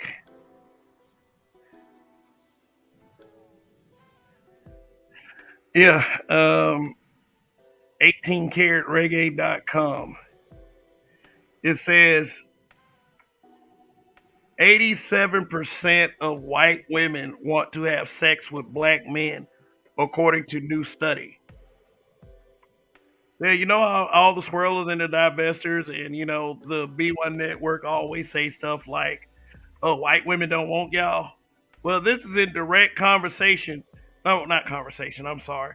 And this study, I guess, from Rutgers University, is a direct contradiction to that narrative. And it reads: A study from Rutgers University in New Rochelle, New Jersey, has concluded that approximately 87% of American white women have had or fantasized about having sexual relations with African American males. The study, conducted by the Sexual Sociological Endowment in the Cultural Histology Department at Rutgers University. Mm. Oh, wow.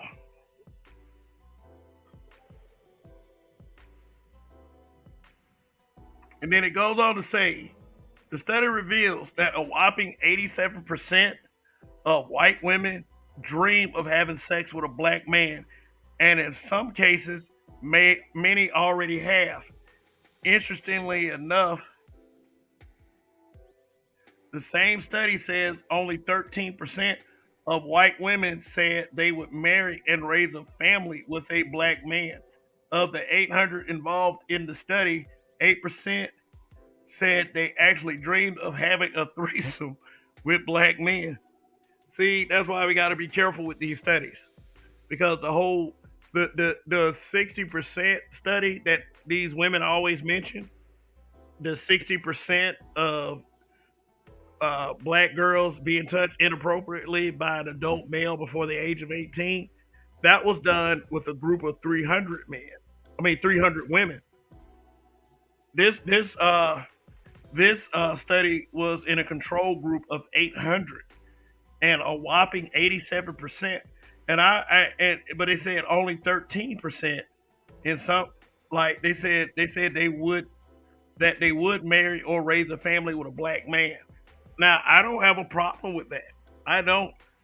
I'm not the biggest advocator for interracial dating and marriage. I'm not. I don't advocate for it, but I'm not going to rail against it either. And it's like the reason why is because of a lot of shit that I see on in mainstream media, on social media, and in real life. Shit.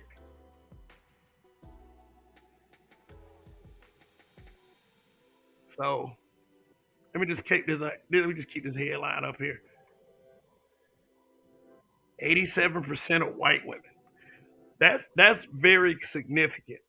Now I mean, like even if it's done with a control group of 800 white women, I mean that still is an indictment of how they may generally feel about black men. And a lot, and just because they won't marry and raise a family doesn't mean they want to. They wouldn't actually go through the act of getting married and then fucking a black dude behind their husband's back. You know, you ever heard of a cuckold? Yeah, disgusting.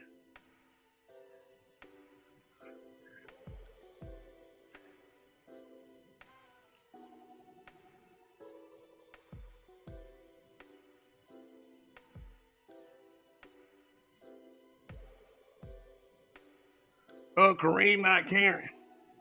She said black men are very attractive to most women. Just like Kareen herself, she is probably attractive to most black men.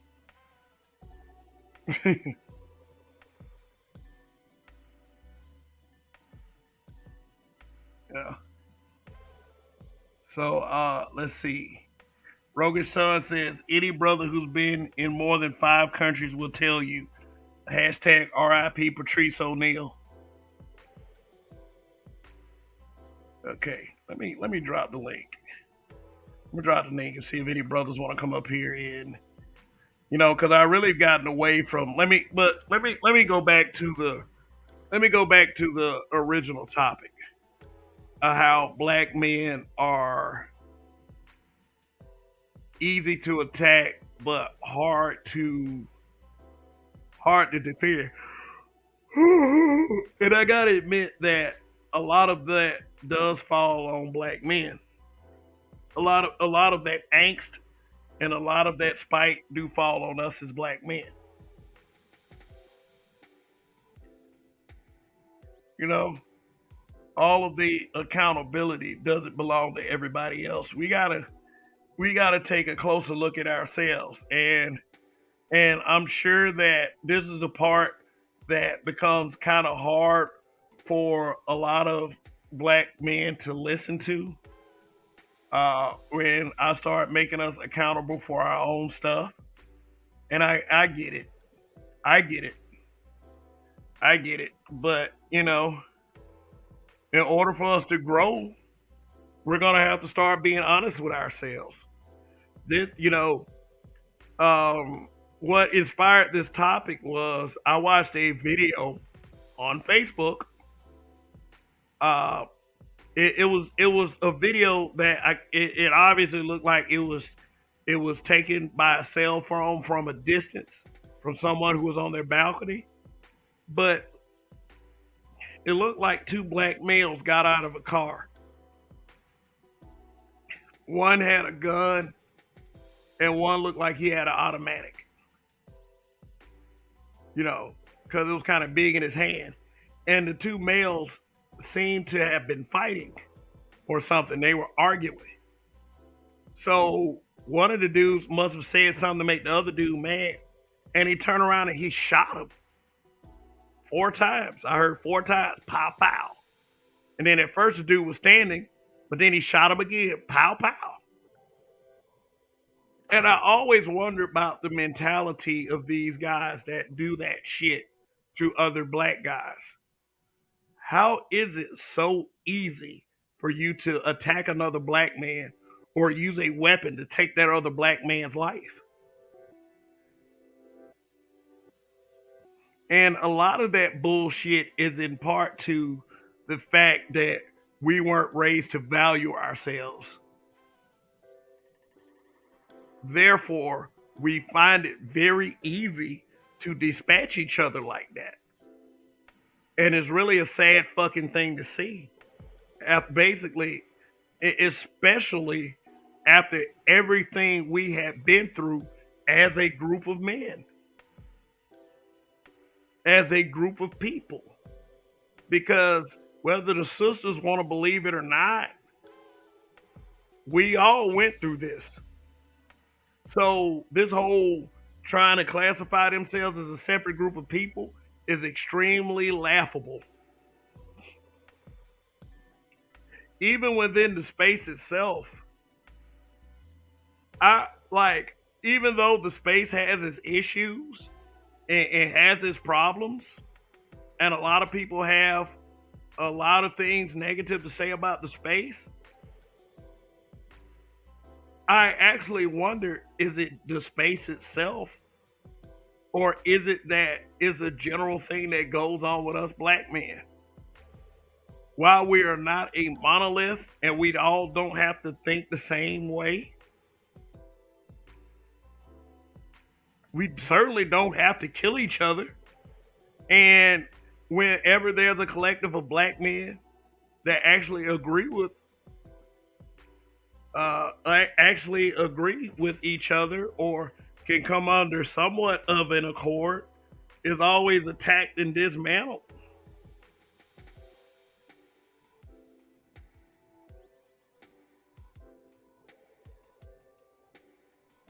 Is always attacked and dismantled. And a lot of the times it ain't even females themselves. It's other black men. It's black men that are led by females and black men who were basically raised to have this belief that men should not unite.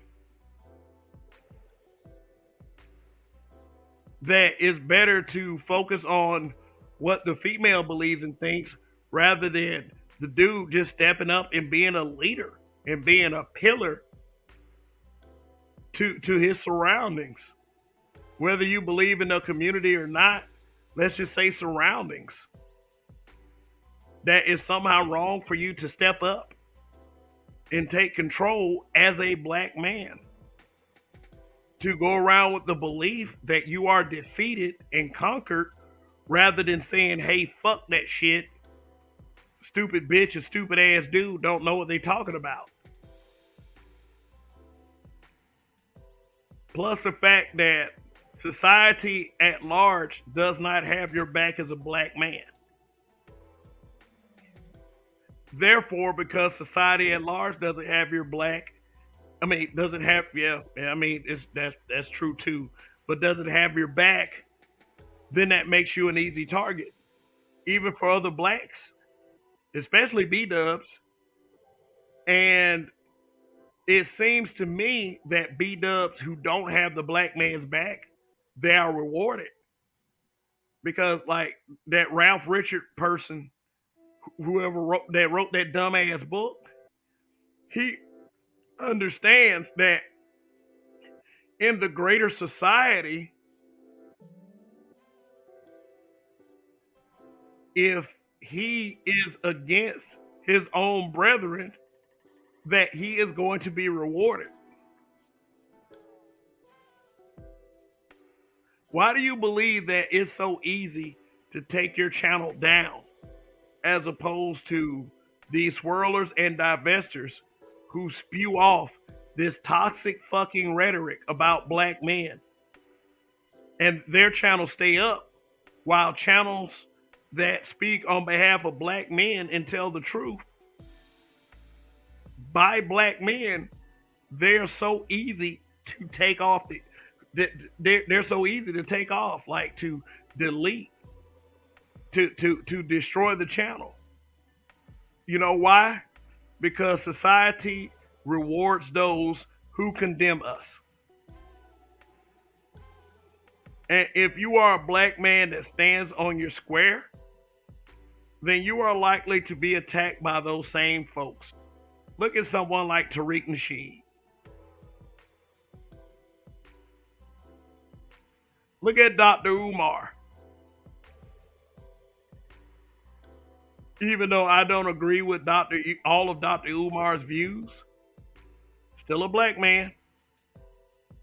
Look at the men that I mentioned at the beginning of this, like Will Smith, who's ever Will Smith's cordiality has lasted over 30 years. Let me pull this back up.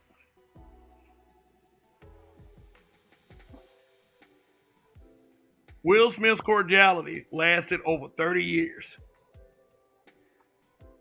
You could almost say that Will Smith was a model citizen.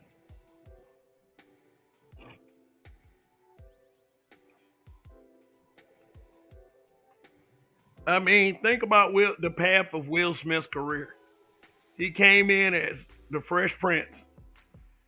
I remember when I was younger, I think I was in like sixth or seventh grade, and me and my brothers, we were in our bunk beds, and we turned on the radio, and a song called "Parents Just Don't Understand" came on the radio. And we said, yeah, we can relate to this shit. We were bopping our head and everything. Parents just don't understand, you know? And it was about these guys named DJ Jazzy Jeff and the Fresh Prince. Next thing you know, I mean, and Will Smith as a rapper, he didn't talk all that nonsense. He was more of a fun rapper, I would say. Like what they say, undercover brother. I like the Fresh Prince. He raps happy. Yeah, say he raps happy. He never talked all that bullshit. I mean, he actually came out with a song, and the irony of this song, he said, "Girls of the world ain't nothing but trouble." It's like I don't know if y'all remember that song. He said, "Remember my wine and stay the hell away." I guess he didn't take his own advice. Then, you know, after his musical success, which I mean, I don't know if I can barely call it success or not, because he didn't make much money from that, because that was at the time where these rappers, they were just happy to get on, and they were signing these outlandish contracts where the label would win out and take all the money. Then he went on to start his own sitcom, The Fresh Prince of Bel Air, which I'm gonna check out the reboot because I just got Peacock, and the reason why I got Peacock was because WrestleMania, because I wanted to see the return of Stone Cold Steve Austin. But WrestleMania actually was a pretty good event altogether.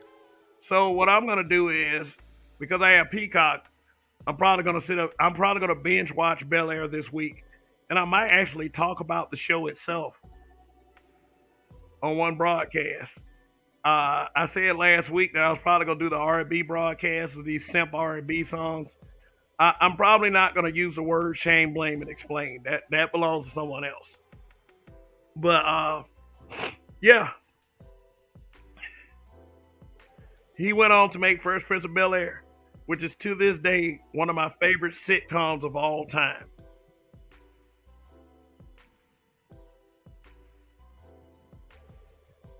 Like yeah, and it really launched Will Smith into superstardom. I mean, you could argue that Bad Boys did that for Will Smith because you had two comedic rap you had two comedic actors, Martin Lawrence and Will Smith, in a cop comedy drama, which worked out extremely well. And a lot of people would argue that was because of Will Smith. Could you imagine Martin Lawrence and somebody else being in that role? Probably wouldn't have worked out as well.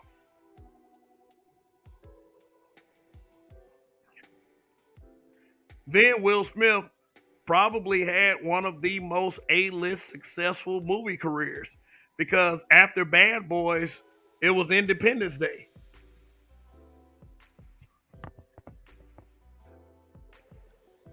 Yeah, Independence Day really put him on then. I mean, well, let's not forget 6 Degrees of Separation. I mean, that's the one I want to forget. But it can't be denied. It was a part of his career.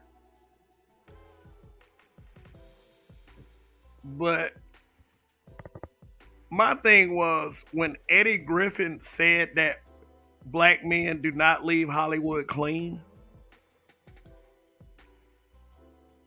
Immediately, I thought about Will Smith. Immediately, and I was like, "How are they going to get Will Smith? How are they going to? How are they going to knock this man off this pedestal?" I mean, he's had success. He's kept a pretty good public image, and you know what? They used his wife. They used his wife.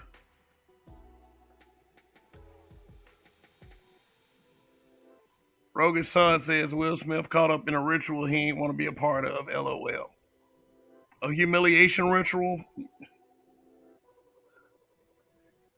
And after 30 years of cordiality, after when he had his family, I mean, he always put Jada on a pedestal. Jada Pinkett on a pedestal. It might have been the wrong woman to do that with, but hey, that's what he did. And his kids, he always looked out for his kids. He tried to get his daughter started in a music career. She had this song, I whip my hair back and forth, and got his son a lot of acting jobs. I mean, shit, who could who could forget the easily forgettable After Earth?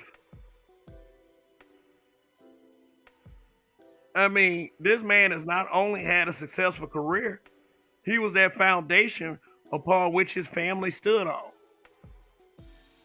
And think about it. He did one fucked up thing, and yeah, he should be held accountable for that. He should not have done that in front of so many people. And yes, to an extent, he probably deserves to be punished for it. I don't believe that his livelihood should be taken from him. I don't believe that at all.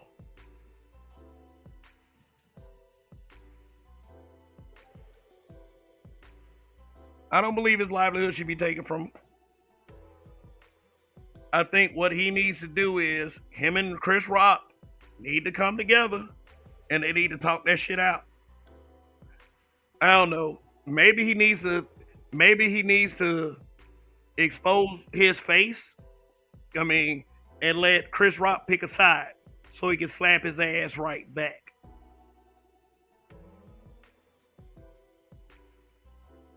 But personally, I don't want to see this black man go down, and I don't want to see him go out like this.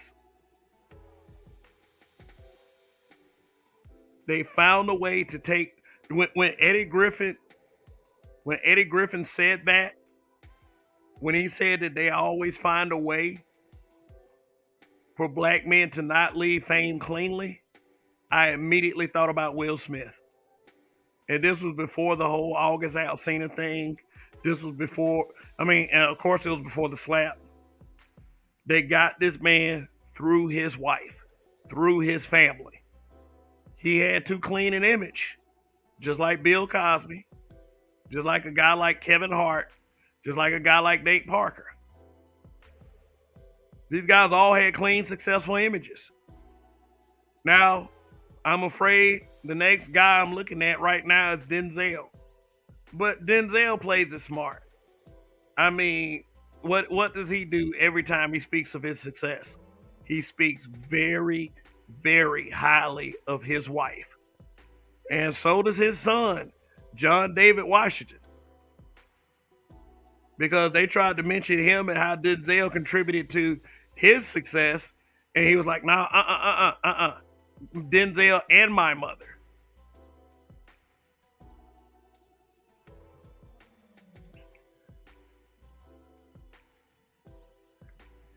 Rogan's son, Hollywood was tanking, and now it got all the buzz because Patrice O'Neal said he ain't want to get the call for the favor. Me thinks he got all the me thinks he got the call to spend his celebrity. Possibly, possibly. Everything is weird about Hollywood right now. Let me tell y'all something. Saint and Sinner is not someone that I agree with on a lot of things. In fact, he's very bombastic and tries to say a lot of controversial crap just to, and he say you have to kind of be that way in order to, hold the attention of people, which I don't wholly agree with.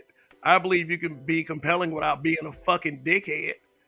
But he said that the reason why this happened is probably because that Hollywood is going down and a new fame is taking over, the influencer, the content creator. Because pretty soon, if things keep going this way, influencers on YouTube are going to be the new media. Why do we think that there was an influx of celebrities to YouTube? Like Will Smith. Because our thoughts and our narratives aren't controlled so much by a mainstream media turd sitting up in the office in a tower somewhere. Nobody's giving us permission to speak like this. And we're pretty much blunt with these motherfuckers. Brutally honest, I would say. South Shaolin Fist Khaldun. What's going on? Peace to black men being brutally honest, to the mods and to the chat. Let me tell you something about the mods over here. We're pretty level. We're not quick to pull the trigger over here. Now, if people start acting really crazy, then mods, of course, do your job. Well, it's not a job. I'm sorry. That was a bit boastful on my behalf. I mean, but I mean, we're not crazy over here. We don't denigrate you for, for actually participating.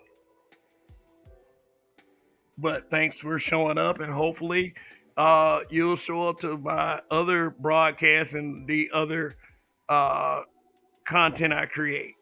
And if you heard a long live the habitual line steppers in other places, I am a card carrying member of the habitual line steppers in this space of YouTube. So there's your little quick education. You say everything is all good, my noble brother. All right. Yeah. But Will Smith made one mistake. He had one slip up. And believe me, I got to say this. Russell Crowe had a slip up. Liam Neeson had a slip up. Charlie Sheen had several slip ups amongst a lot of these Caucasian male celebrities, yet none of them face what nearly what Will Smith is facing right now. And it's a damn shame to see a good brother go down. I mean, of course, he kind of did it to himself. He did, but the way that they're coming at him right now is I just want you guys to understand. Uh, I just want you guys to understand. Don't fall for the okie doke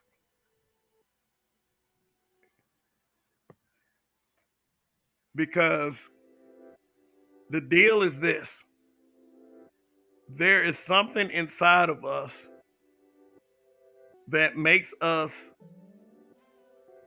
so easy to go at each other. It you know, we can anger very easily toward another black man, and we'll have thoughts of taking that other black man out any way we can, conquering that other black man any way we can.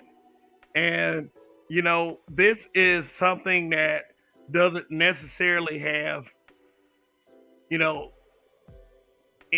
to do with HNIC complex. I believe is a part of an indoctrinated spirit that we have about each other that we may not be wholly aware of. Because think about it. If a black man crosses you one time,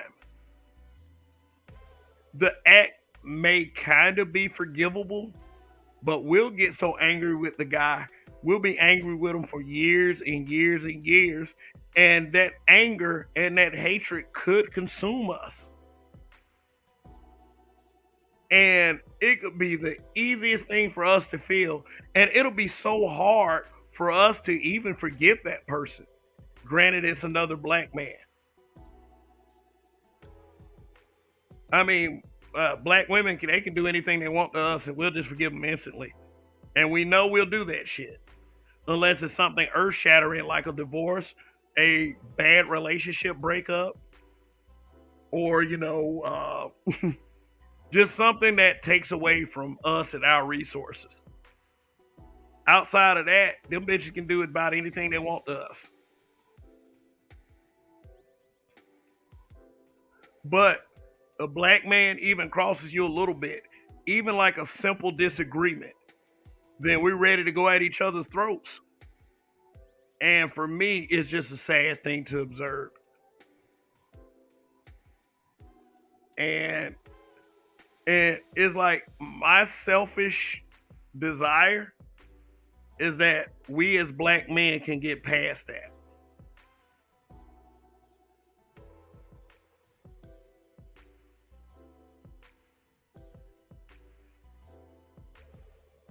Because it's getting to the point where it's becoming to our detriment.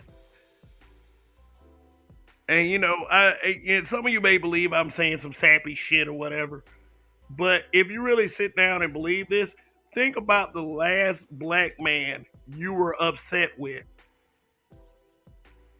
and think about what got you to that point, and tell me if I'm wrong or not. But anyway,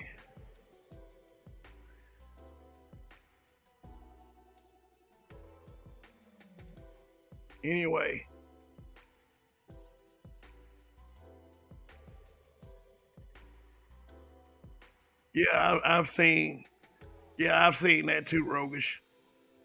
Owning the ghost, and and the way he his sword play. I mean, I can dig it. What I don't dig about him is his anger with the space. I mean, if he's a reasonable dude, shit, I would like to talk to him about it. But if he's going to be unreasonable about it, then there's no need for us to have a combo. So, I mean, maybe we'll get to that point one day. But you know, I don't agree with a lot of the things that he says about the space. I mean, it's yeah, I mean, but he's pretty new to it, so you know, I'm willing to give a brother a chance. I'm not gonna be one of the ones that uses hate first. You know, I want situations to be approachable. Shaolin, South Shaolin Fist Khaldun. I learned that over the weekend that Bill Hooks was Jada Pinkett Smith's mentor. Once I learned that, now I understand why she's such a harpy. Yeah, me too. Yeah, I learned that. I learned that Bill Hooks was Jada Pinkett Smith's mentor. Like that shit blew my mind. And Roger tried to say earlier this week that Jada Pinkett Smith is a feminist, and and people were arguing, no, well, she's just, Will Smith was just doing what husbands do, and Roger said she was a feminist. So guess what? Roger was right in that case. But listen, black man, listen to this. We have got to understand why it is so easy for us to go at each other. And this is the thoughts that I want to leave you guys with. Why it's so easy for us to go at each other. Because that shit is like second nature to us. It's very easy to go at another black man. It's very easy. And it's almost like that shit is very fluid, like flowing fucking water. And it's getting to that point. It's getting to that point. So we have to understand and we have to think about this shit. Oh, I see Dunny in the chat. Long live the habitual line steppers.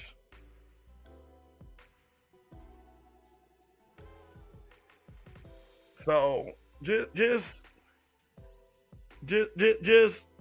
look. Just try to trust.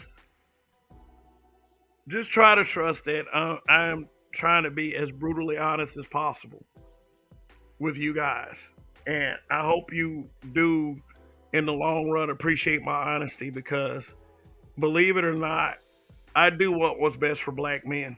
I do. War ready mindset.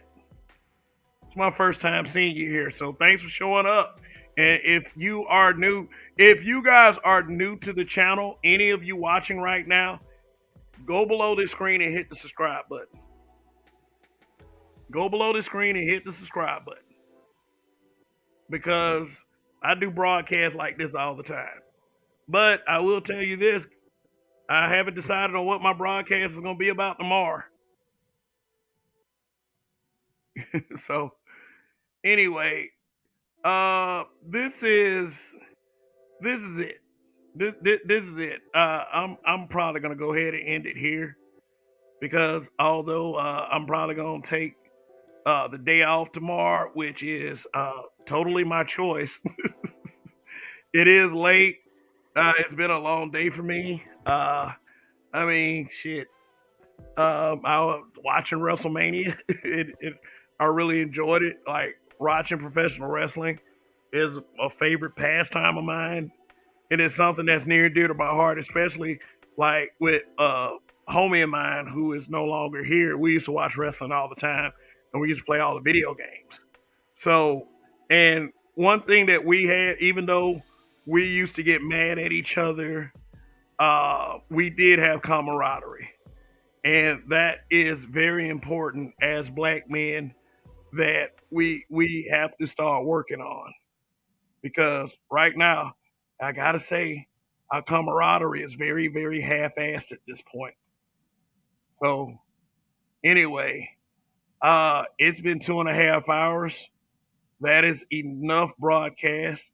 I might do a marathon one time. It's like one of them broadcasts that lasts until the morning. But I deal with mostly an older crowd, and that means that you guys are gonna have to go to work tomorrow. So that's it.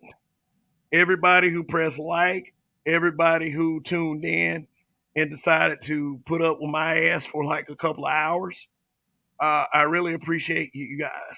Seriously, you're the ones that you're the ones, especially a group of black men, a group of critically thinking black men. You're the one that makes all the difference in the world for me and being on this platform. And I really appreciate it fully. And I hope that, as always, I hope you go on your jobs, you walk in your job tomorrow, and your boss gives you a fat ass fucking raise or promotion to a position that you've been working hard to attain for quite some time, or you buy a lottery ticket and win the lottery. And hopefully you let me hold some, but anyway, that's gonna be it, man. Look, try to understand the importance of black male camaraderie. And I will see you guys next time. Long live the habitual line steppers and Kev We Trust. I am going to win, just like Roman Reigns did tonight on WrestleMania. And goodbye for now. Thank you and see you guys next time. Peace.